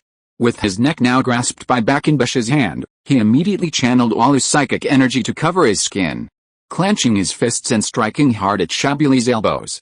Unfortunately, his blow failed to land. With a gentle pressure from Bakumbush's fingertips, Shabuli felt an overwhelming force. He struggled desperately for a few brief seconds. With a sound of crackling bones, his head was completely torn from his body. Bakumbush crushed the powerful monk with ease, like a chicken. Chapter 171, Butchenbush vs. Heifer Solomon. Flamboyant, meaningless, these 8 words summed up Bakumbush's assessment of Shabuli. He thought the man had been full of nagging from the moment he entered the arena, his entire body ablaze with flames. At first glance, he seemed impressive. But the undeniable truth was that every punch he landed on Bakumbush was as weak and powerless as a young woman's palm. Even if Shabuli could keep up this attack for 3 days, he wouldn't suffer a single scratch. Gently kicking him away silently amidst the wreckage, Bakumbush looked hopefully at Letty's second guard. He was a member of the fire transmission gang, clad in flaming red robes. The Zoroastrianism was a very interesting sect. Its interest was reflected in 2 aspects. First, it was a vast sect, comparable in size to the Holy Bishop. According to the Pope's statistics, There were currently between 1 and 1.5 million holy bishops worldwide. The fire transmission gang numbered at least 2 million. The building where the holy bishop preached the holy bishop's teachings was the Holy Bishop Cathedral. In cities, villages, and even the wilderness, the Holy Cathedral is always the tallest and most conspicuous building. But the Zoroastrians are different. Their firelink shrine is hidden deep underground. A city's firelink shrine might be the basement of a wealthy merchant, a humble farmer's house, or even an abandoned underground excavation site. The firelink priest, who presides over the firelink shrine, is responsible for secretly uniting the firelink clan. During gatherings, all members must wear masks and use code names. A noble of high status in the outside world might be just a humble tea-boy in a firelink shrine. Similarly, a farmhand struggling to make ends meet might transform into a firelink bishop, controlling everyone's fate. The reason Zoroastrianism remains so shrouded in mystery is that within the Zoroastrians, high-ranking firelink clan members can directly raise the ranks of lower-ranking firelink clan members. In Zoroastrianism, mortals don't need to wait for the gods. They simply needed to complete the bishop's tasks according to their rank within the firelink shrine, and the bishop would naturally grant them power and raise their sequence level. This method of acquiring power was undoubtedly far more reliable than relying on ethereal deities. After all, human communication was simple and direct. Everyone came to the church with a common purpose, and the firelink bishop could leverage this purpose to unite all his followers. The next person to appear, Helf Solomon, was the firelink bishop stationed in Frost Rain Castle by the Zoroastrians. The Cinder King granted the firelink members 6 upgrade sequences: Phoenix, Embers, Possessed, Witch, Fire Demon, and Fire Knight. Helf was sequence 6 under the Possessed path, Evoker. Letty watched with hope as Helf, clad in a fiery crimson robe, entered the duel arena. Shabuli's shattered body and the bloody mess on the ground reminded her that the white demon before her lived up to all the rumors spread about him. She hoped the Zoroastrian bishop was truly as powerful as she often appeared. After a long journey and a thorough understanding of the outside world, Lady Coldstone increasingly felt that the Holy Mountain and Valhalla were not as reliable as the old rumors had suggested. In her view, the Storm Acolytes, who monopolized the potion and sold it exclusively, were more like monopolistic merchants than clergy. And merchants, like herself, were never to be trusted. Rather than risk her life by drinking the potion, she preferred to trust a church she could see and hear, a church she could control. Under these circumstances, Lady Coldstone's preference for the Zoroastrian church, whose members were all drawn from the common people, was a simple one. This church was the merchant's best ally. The Firebringers, hidden in the major cities, were Lady Coldstone's best spies. Using these spies throughout the 7 provinces, Lady Coldstone could easily track the movements of all the lords through the Zoroastrian church. She was able to immediately learn what supplies were in short supply in each province, and similarly, she was able to monitor the real-time hostilities between provinces. Besides whaling, leveraging the Zoroastrianism's vast information-gathering capabilities to profit from war was also a key method of enriching Letty. She had learned of the capture of Dragon's Breath caverns 10 days earlier. However, in the autumn of Frost Ridge, the sea was completely frozen over. All the whaling ships were frozen solid to the surface.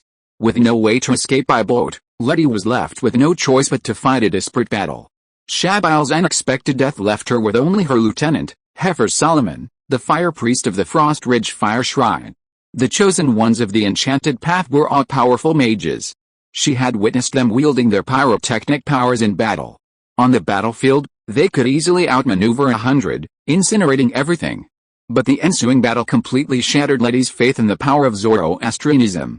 When the duel began, Heifer unleashed a blazing stream of fire from his mouth. The flames, seemingly immense, burned through the blazing wall of flame, causing even the earth to sizzle with the intense heat. However, Quackenbush still employed the simplest and most brutal tactics.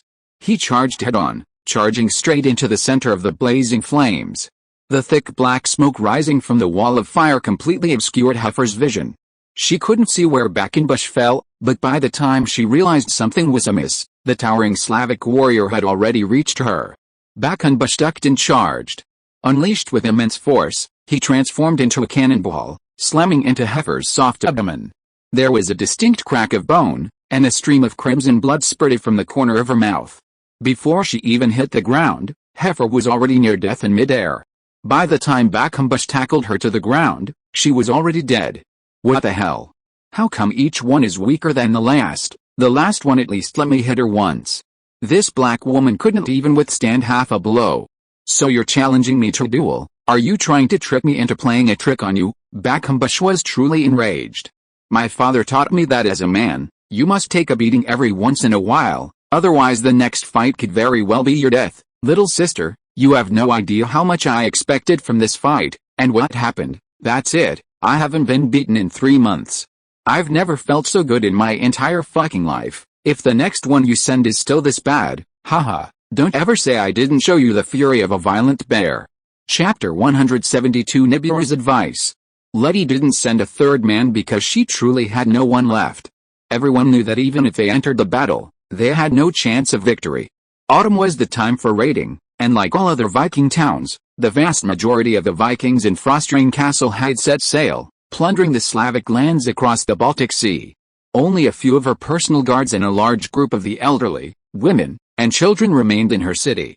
Meanwhile, Bakambush's individual combat capabilities were simply too formidable. Normally, Viking raiders never dared approach Murmansk. Everyone knew that unless necessary, Bakambush should never be provoked. Now Letty finally understood why. What happened next was simple. Seeing the duel was stalling, Letty launched a final attack. She summoned the hundreds of remaining tundra yaks in Frost Ridge, strapped barrels of whale oil to their backs, and, after lighting them ablaze, charged the Slavic rebels. This was a tactic recorded in the ancient Mediterranean scroll 10 Lectures on Confrontation. Legend has it that a general in China invented this device nearly 1,000 years ago. However, that general strapped weapons to the horns of oxen and attempted to crush the enemy with a charge. The wealthy Frost Ridge could undoubtedly employ a more extravagant method. Barrels of whale oil were strapped to the backs of yaks, the fuse and the oxen's tails lit simultaneously.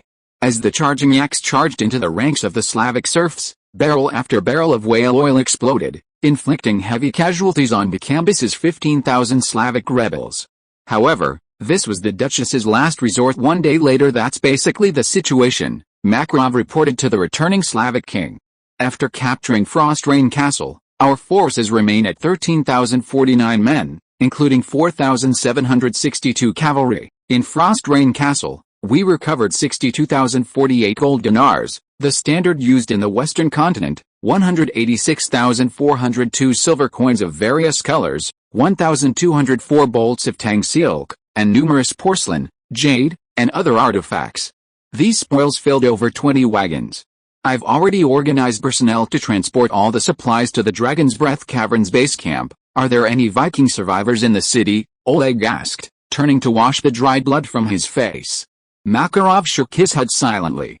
After conquering 2 cities, the newly freed Slavic slaves had become mad beasts. Their long-suppressed desire for destruction was now fully unleashed. Not to mention the Vikings, even the whale oil merchants from Constantinople and Paris and the city were humiliated and hacked to pieces in various brutal ways. Now that Frostrain Castle has been captured, we now have 2 choices. 1.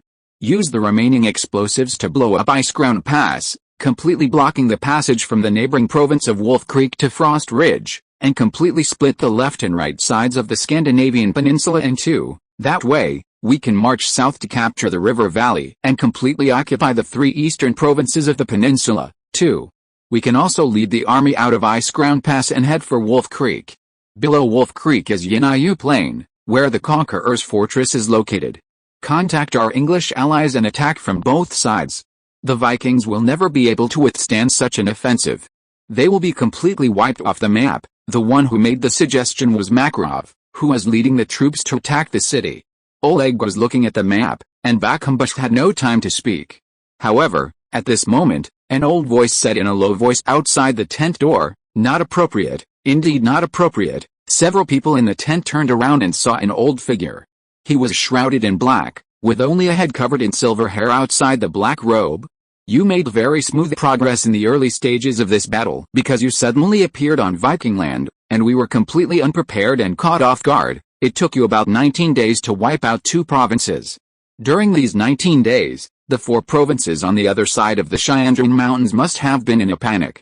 The elderly, women, and children, I'm afraid everyone has taken up arms and been mobilized.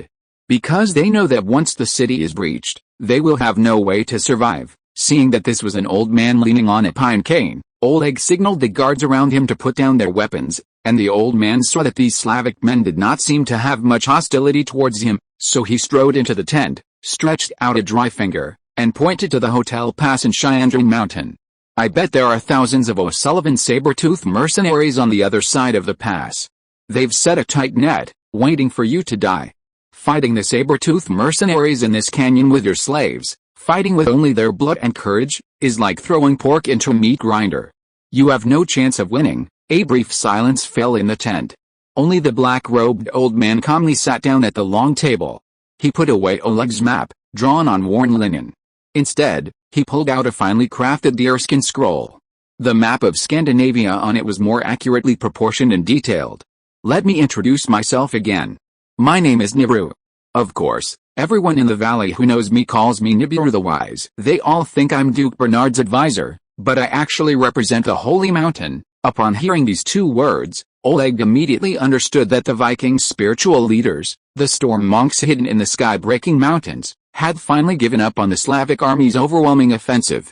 After another awkward silence, Master Nibiru continued, I came here with the intention of forming an alliance. I know what the king needs. What you need is a barrier in the peninsula, right? Duke Bernard of the Valley has accepted your alliance request, and now I'm sending me here to tell you, the Vikings' Holy Mountain is also your ally. The storm monks in the Holy Mountain have prepared 200 longships as a gift for our first cooperation. Bakambush chuckled when he heard this. Longship? What do I need a longship for? Since this battle, I've been drowsy every day. I don't have many wounds, but I've gained nearly 10 pounds of fat. Do I still need to run away? Master Nibiru smiled and stretched out his finger, pointing to the Slavic tribe on the other side of the Baltic Sea.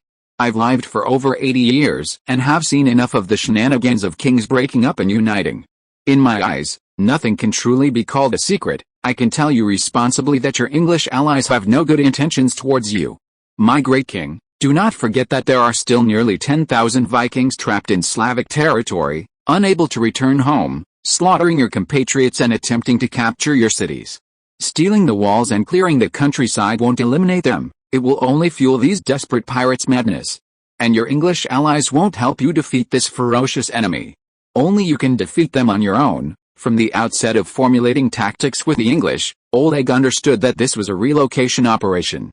Before setting out, he had gathered all the food on the plains and transported it to several fortified cities. According to the original plan, the Slavs would temporarily unite and defend these cities this autumn. But now, the sudden appearance of Master Nibiru awakened Oleg. Could the Slavs, long a fragmented people, truly unite? If the various lords continued to fight each other, even undermining each other, and if the Slavic lords could not withstand the Viking onslaught, then this war would have ended very differently. Take my advice, old man. Do not attack Wolf Creek, and do not advance into the river valley. Board the longships we have prepared for you, and use these 10,000 plus troops to crush the Vikings roaming your lands. This is the safest method, because this way, you will avoid future trouble. As for those yellow-haired Englishmen about to land, we are already allies. Let Duke Bernard of the River Valley handle them. On the one hand, it will test our worth, and we will prove to your majesty that we are more reliable than those treacherous yellow-haired men. On the other hand, it will maximize the fruits of victory. My king, you have already made a stunning start. Don't you want to gain more? We will prove to all that only by forming an alliance with the Holy Mountain can the Slavs defeat the O'Sullivans and completely bring this ancient land under the king's yoke. Oleg fixed his hawk-like eyes on the old man before him. From the moment he entered the tent, the man's slow, measured speech hadn't betrayed a single flaw. Everything he said sounded sincere and reasonable. His advice, however, tapped into a busy zone Oleg hadn't realized existed.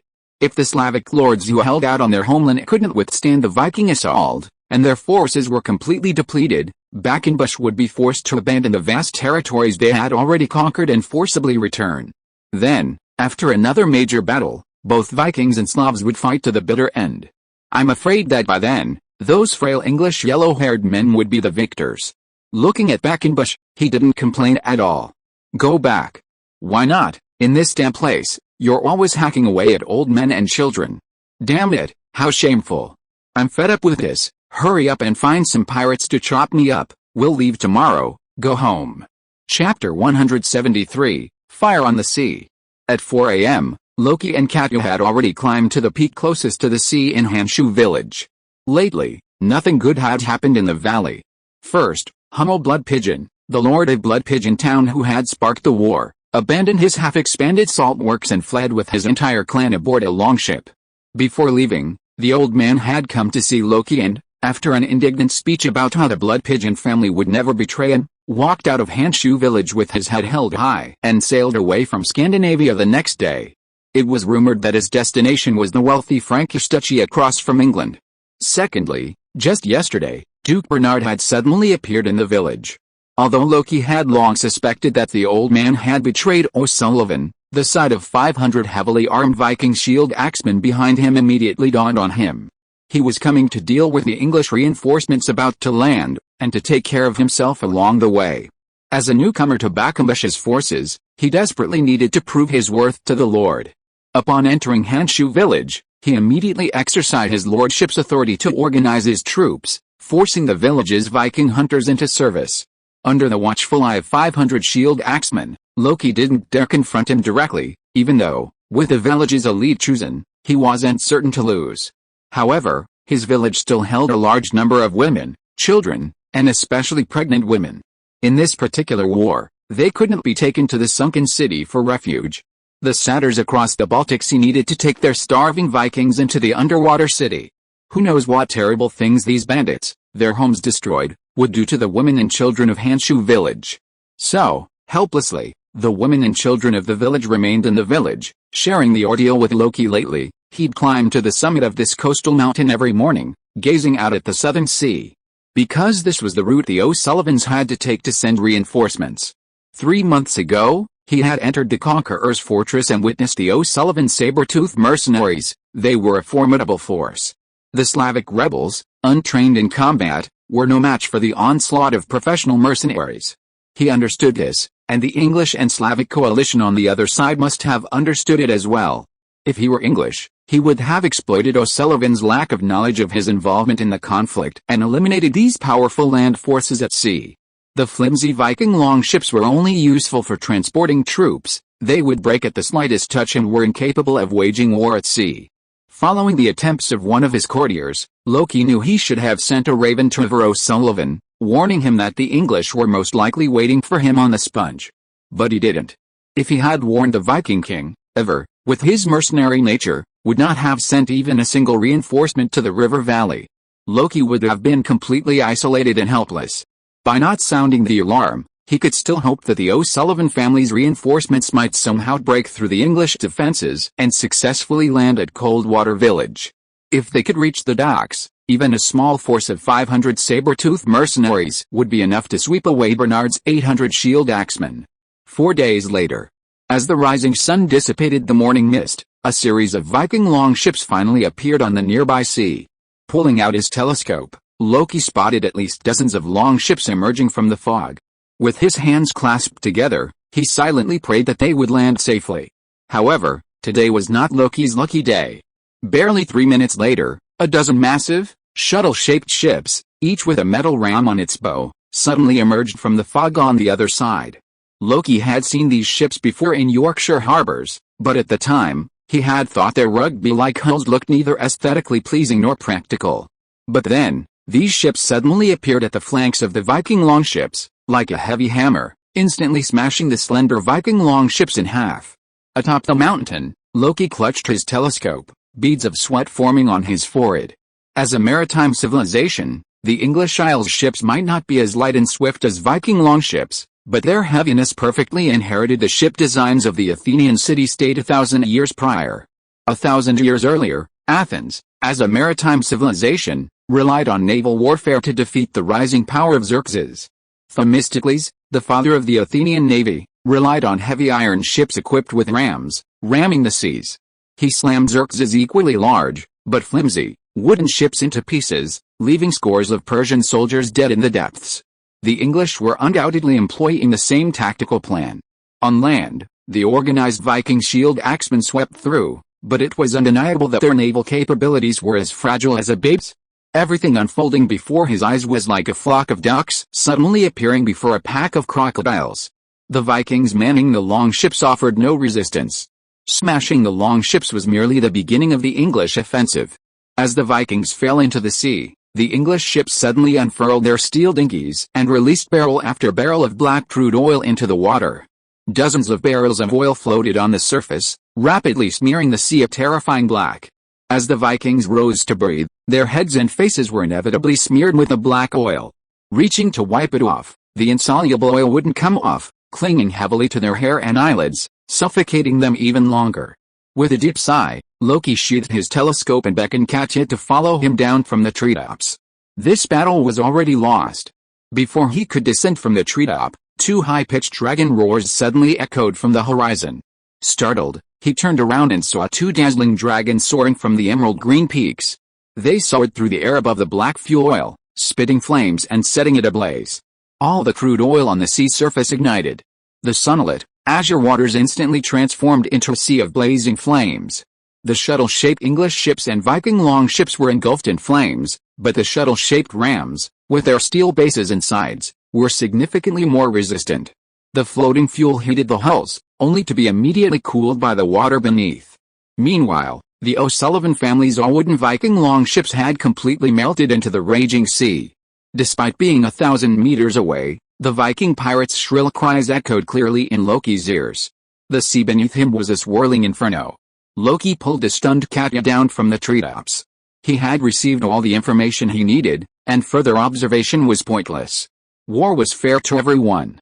As a bandit, the moment you wield your butcher's knife, you must expect to be killed. Loki knew full well that this would be the only army the Viking king would send to the river valley. After its destruction, he would use the remaining troops to defend the conqueror's fortress. No more reinforcements from the O'Sullivan family would arrive from the sea. Of the three eastern provinces of Scandinavia, Dragon's Breath Plateau and Frost Ridge had already fallen. Duke Bernard, the lord of the river valley, had rebelled, and Hummel, the old fox, had fled. Now, in the river valley, Loki was surrounded on all sides, isolated and helpless. Worse still, the satyrs had not yet returned. He didn't even have a unit of professional soldiers at his disposal. He sighed deeply, realizing that fate had once again pushed him to the brink. However, this time, the enemy he faced was far more formidable than before. At this moment, I felt like I was caught between three giants, England, Slav, and Bernard. And yet, I was the weakest. Never mind. Blaming others won't help the situation. Give up your illusions and prepare for battle. Chapter 174 Old Acquaintance. Hey, my dear captain, your gallantry was witnessed by all the soldiers today. When we return home, bards across the 7 kingdoms of England will sing the story of the valiant Lettuce's victory over the Viking king. Flying Fish Lettuce, a centurion in silver armor, stood proudly at the bow of his ship. He had never expected this battle to go so smoothly. Only 35 English soldiers on his 21 ramming ships were wounded by arrows or flying axes, not a single one was killed. Meanwhile, the O'Sullivan reinforcements were completely annihilated. Every soldier fell overboard, incinerated by the flames and fuel. After just one morning, the sea near the cape was devoured by the cries of the living. The 3,000 saber-toothed mercenaries O'Sullivan had sent to the river valley perished in the scorching seawater. Of course, some prominent figures on the flagship, who had received special care, had narrowly escaped disaster thanks to the dedicated efforts of the English crew. Archbishop Francis, I have other matters to attend to. I'll take my leave. Lettuce glanced disdainfully at the obese, fawning monk beside him, not intending to engage in further conversation. Lord Lettuce, when we land in Frostwater Village, don't forget to avenge the deaths of my fellow monks at Lindisfarne Abbey. Also, if you find silver coins bearing the image of Aelor III in the village, remember that they are stolen funds from the Woodland Abbey of Justice by these bandits. I hold the king's handwritten instructions, and I implore you, General, to recover the lost funds for our monastery. The man chattering incessantly behind Lettuce was none other than Loki's old friend, Archbishop Francis of the Woodland Abbey of Justice. In this expedition against the Vikings, the 3 kingdoms that had endured the Viking scourge, Mercia, Northumbria, and Wessex, each sent their own troops. The House of Wessex also sent its own dragon. Mercia dispatched the naval captain Lettuce and nearly 21 warships. Northumbria, the weakest of the three nations, sent its holy monks, led by the prophet Grammar, to join the battle. They primarily provided prayers, medical care, blessings, and other logistical support. Archbishop Francis, the first of the Viking raiders, joined the fleet without permission. Lettuce waved his hand silently and hastened his retreat. He had tried his best to keep a distance from these holy monks from Northumbria. But this fat, bloated man still shamelessly approached them daily, seeking revenge. Honestly, he disliked them. Entering the spacious cabin of the ramming shuttle, he was surrounded by dozens of sturdy boatmen, wielding huge oars, rowing enthusiastically. It was these men who provided the shuttle with the necessary acceleration. In ramming naval battles, where precise angles and speed are crucial, sails are unreliable, as wind direction can shift at any moment. In the Middle Ages, before the advent of steam engines, human power was the only source of power capable of achieving consistent acceleration. Ramming ships, inherited from ancient Greece, employed this very design. News of the resounding victory in the naval battle spread throughout the fleet, and all the sailors were thrilled. After greeting his hard-working brothers, Lettuce arrived at the stern of the shuttle. This was his office. Within, a distinguished guest awaited him. After briefly adjusting his attire outside the door, Lettuce strode into the cabin. Observing the standard etiquette of English chivalry, 2 guards stood behind the large conference table. In front of them sat a woman, heavily bound, her skin as red as a cooked shrimp. This was the Viking king's sister, Merindin O'Sullivan. General Lettuce, we met once before in Constantinople. According to the tradition of the civilized nations of our western continent, declarations of war must be exchanged before 2 countries go to war. How could you lead your navy into battle without declaring war this time? Haha. Even when it nearly boiled in the burning sea, Miss Merindin maintained her temper and her arrogance. Don't forget, when your vassals were rampaging across Mercia and abducting women, you never presented a declaration of war. Pulling a chair over and sitting in front of Merindin, Lettuce gently wiped the grease from her face with a piece of white cotton cloth from the table. English soldiers were not the lawless Vikings. Many of them had attended church schools run by the holy bishop since childhood, where they had been instilled with common sense and courtesy by the monks. Although Merindin was an enemy prisoner, she was not only a noble, but also a woman in her 20s. According to holy bishop law, adult men were not allowed to touch the body of the opposite sex without the other's permission. So, despite being salvaged from the oil-strewn sea, Merindin was covered in grease and her skin reddened. Her subordinates dared not touch her except to tie her up. There are no women in the fleet, and I dare not untie you and let you wash yourself. So I can only bear with you for now. I will restore your dignity when we land at the dock of Hanshu village in the evening. The doctrine preached by the holy bishop holds that all mortal actions are observed by the Holy Lord in the sky. As a knight appointed by the king, Lettuce treated the female captive with gentleness and courtesy. This is the advantage of interacting with civilized people. Merindin excelled at this game, but now she was a penniless prisoner with no chips, so naturally she could not participate. Her joining the fleet on this expedition was a matter of necessity. Merindin grew up in Constantinople, surrounded by merchants. Children in Constantinople were educated around the fundamental principle of maintaining prosperous trade. This was the survival motto of most Mediterranean nations and was considered a universal principle of survival across the civilized world of the Western continent. As she gradually distinguished herself in school and within the Chamber of Commerce, Byzantine Emperor Michael II summoned her to the palace, bestowed upon her a noble title and a royal office, and appointed a Byzantine ambassador to the Vikings. Leveraging this status, she extensively solicited merchants in Constantinople, attracting many prominent Mediterranean merchants to the Viking homeland to mine and graze, engaging in international trade. The Merindin siblings never considered themselves warlords. Having grown up among wealthy merchants and politicians, they considered themselves, like them, merchants from a world-renowned civilization. Merchants in the Western continent relied on their reputation. Thus, upon hearing of the Slavic slave rebellion on the Dragon's Breath Plateau, the wealthy merchants who had painstakingly recruited them to the plateau were reassured. Even knowing the dangers she faced, Merindin resolutely followed the expedition. She knew the journey would be perilous, but she had to do it. Otherwise, her veneer of a merchant would be severely damaged. It could even lead to her becoming socially dead within the Byzantine merchant community. This was utterly unacceptable to her. After a few feeble struggles, she saw her own miserable state and gave up on using her beauty as a weapon. Now, she could only hope that the young man she had met at the Conqueror's fortress would be able to deliver a decisive blow to the English invaders at the dock. After 2 brief encounters, she had developed a fondness for Loki, a seemingly inexperienced but shrewd lord. With nothing else to turn to, she silently prayed to the god King Odin, hoping he was truly as valiant as the legends said, capable of rescuing the impending empire. In an awkward silence, Letta stared at the map on the table, while Marindin sat blankly in her wooden chair, gazing at the dragon soaring above the fleet. That afternoon, when the sunset just appeared, Lettuce's fleet had already appeared in the port not far from Hanshu village. Chapter 175 I Surrender. Hanshu village had been completely transformed. A massive white linen cloth hung from the towering church's outer wall. Written in English, it read I surrender. Besides the church, Loki had also flown white flags on the docks, guardrails, and castles, everywhere capable of displaying a flag. He had also forbidden all residents from carrying weapons outside their homes for the foreseeable future. He was doing everything he could to avoid provoking these powerful invaders. After all, Hanshu village's construction and development had only just begun. With so many pregnant women and children in the village, forcing them to take up arms and fight the dragon head-on would be tantamount to seeking death. Respected Captain, I am Loki Starrig, the mayor of Coldwater Village.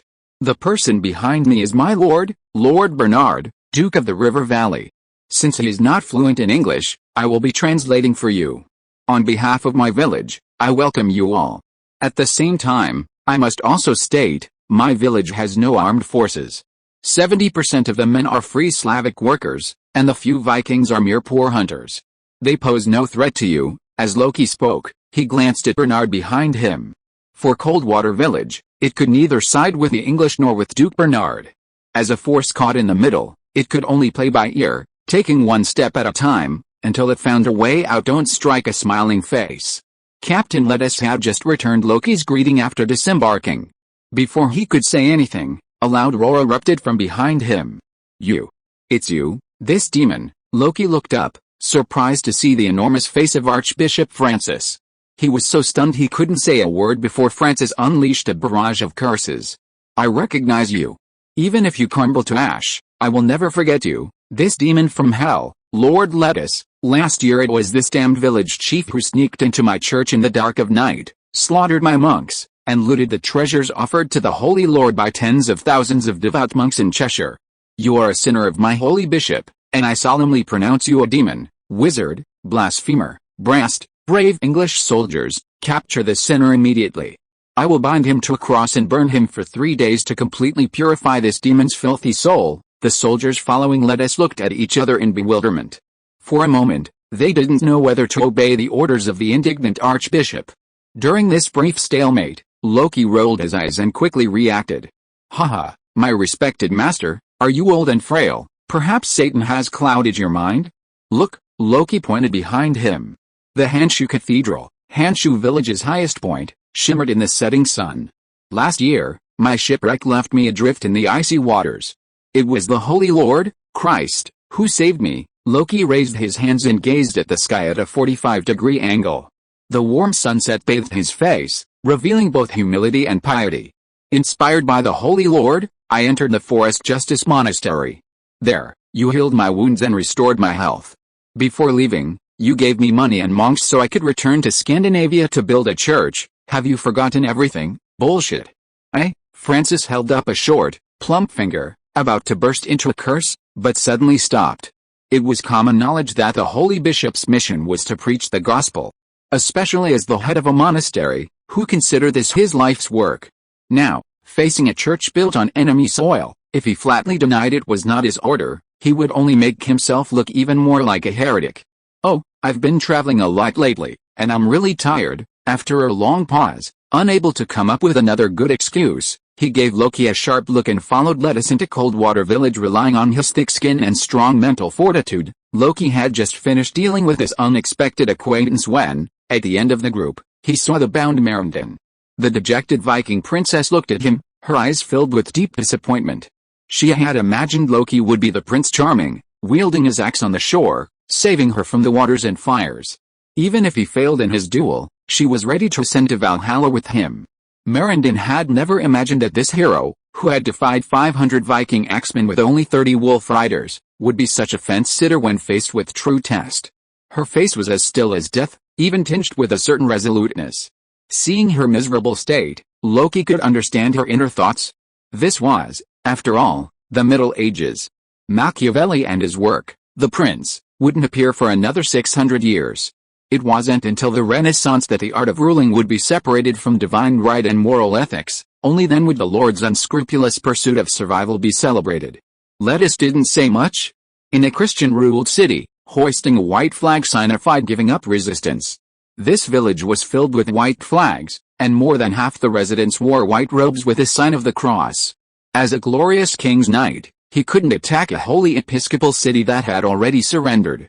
This violated his noble chivalric principles. Along the way, Loki bowed and nodded as he introduced the various facilities of Hanshu village. Our Lord Duke has put a lot of thought into making your stay more comfortable for our friends from afar. Especially recently, I even built a hospital specifically for this purpose. As he spoke, a resounding dragon roar echoed from the sky. 3 dragons, each nearly 50 meters long, descended upon the summit of Hanshu Castle. Loki, spitting and raving non-stop, immediately shut up. Unable to restrain himself from the dragon's might, he covered his ears and crouched on the ground. All the Vikings around him instinctively dropped to the ground. This was a memory deeply embedded in all human genes. With wide eyes, he gazed at the 3 mighty dragons atop the castle, their mighty glory. With a dwindling concentration of spiritual energy, the ancient dragons that soared through the heavens thousands of years ago have become extinct. Now, only these genetically diluted sub-dragons survive. They aren't as massive as their ancestors, but their lengths of around 30 meters still leave a formidable visual impact. After 2 lifetimes, Loki finally saw a true flying dragon for the first time. They were as majestic as the legends, their bodies covered in a layer of hard, patterned scales. As they roared, puffs of smoke billowed from their maws, revealing they were fire dragons capable of spitting fire. After the dragons landed, 3 valiant dragon riders leaped into the air, landing gracefully in the center of the Coldwater village square. Out of the corner of his eye, Loki spotted a black woman. Even more astonished was Duke Bernard, who was following behind Loki. Oleg's letter of alliance had only informed him of the alliance between the English navy and the Slavic king, but until now, he hadn't known that the Kingdom of Wessex had actually sent dragons to join the battle. Perhaps 500 Viking axemen could easily defeat 1,500 English sailors. But if 3 more dragons were added, he'd have to reconsider his reliance. Loki hurriedly signaled to Aunt Fafnir, who was walking behind him, and she immediately ushered several distinguished dragon knights into Frostwater Castle. Fine wine and barbecue were already prepared in the banquet hall, ready to welcome the victorious army. The Frostwater Village Hospital, only half built, was also forced into service. All the injured English soldiers were transported to the hospital, where Bishop of Light Lawrence treated them one by one using holy light spells. Compared to him, Archbishop Francis, brought by Lettuce, was like a firefly under the bright moon. After a few distant glances, he pursed his lips and tried to say something, but the disparity between his Sequence 7 divine power and that of the Sequence 3 was too great. After a warm and hospitable reception, smiles appeared on the faces of the English soldiers as they looked at the residents of Frostwater Village. Loki, frightened like a bird on a vine, finally found some respite. His greatest fear was that these English soldiers would land without a word and slaughter anyone they saw. If that were to happen, 1,500 English sailors plus 3 dragons would instantly reduce the newly built village of Coldwater to rubble. And this was highly likely. Rumor had it that the Vikings from Blooddove Town had committed murder, looting, and every other kind of atrocity upon landing on Mercian soil. This Mercian navy had every reason to slaughter every Viking they saw. But they didn't. This was likely thanks to their naval commander, a king's knight. Lettuce disembarked from the shuttle and headed straight for the cathedral. Once inside, he didn't bother to examine the exquisite interior, but instead headed for the wooden cross in the chapel. My merciful Lord, please forgive my sins. For the sake of my Lord's greed, I have sent thousands of pagans, strangers, to hell. As this devout believer knelt in prayer, Jerome emerged from the confessional behind him. It was already late in the evening. Lettuce felt a pure holy light appear behind him. Looking back, he seemed to see a pair of white wings unfolding before him. Lettuce stared at Jerome in astonishment. He recognized those wings. They were the divine power possessed by an angel nearing the realm of demigod. End of this chapter. Thank you so much for reading until the end. Don't forget to give it a like. Looking for more exclusive content and immediate access? Subscribe to our Patreon. Remember, every like, subscription or donation encourages us to continue. Thank you all. See you in the next video.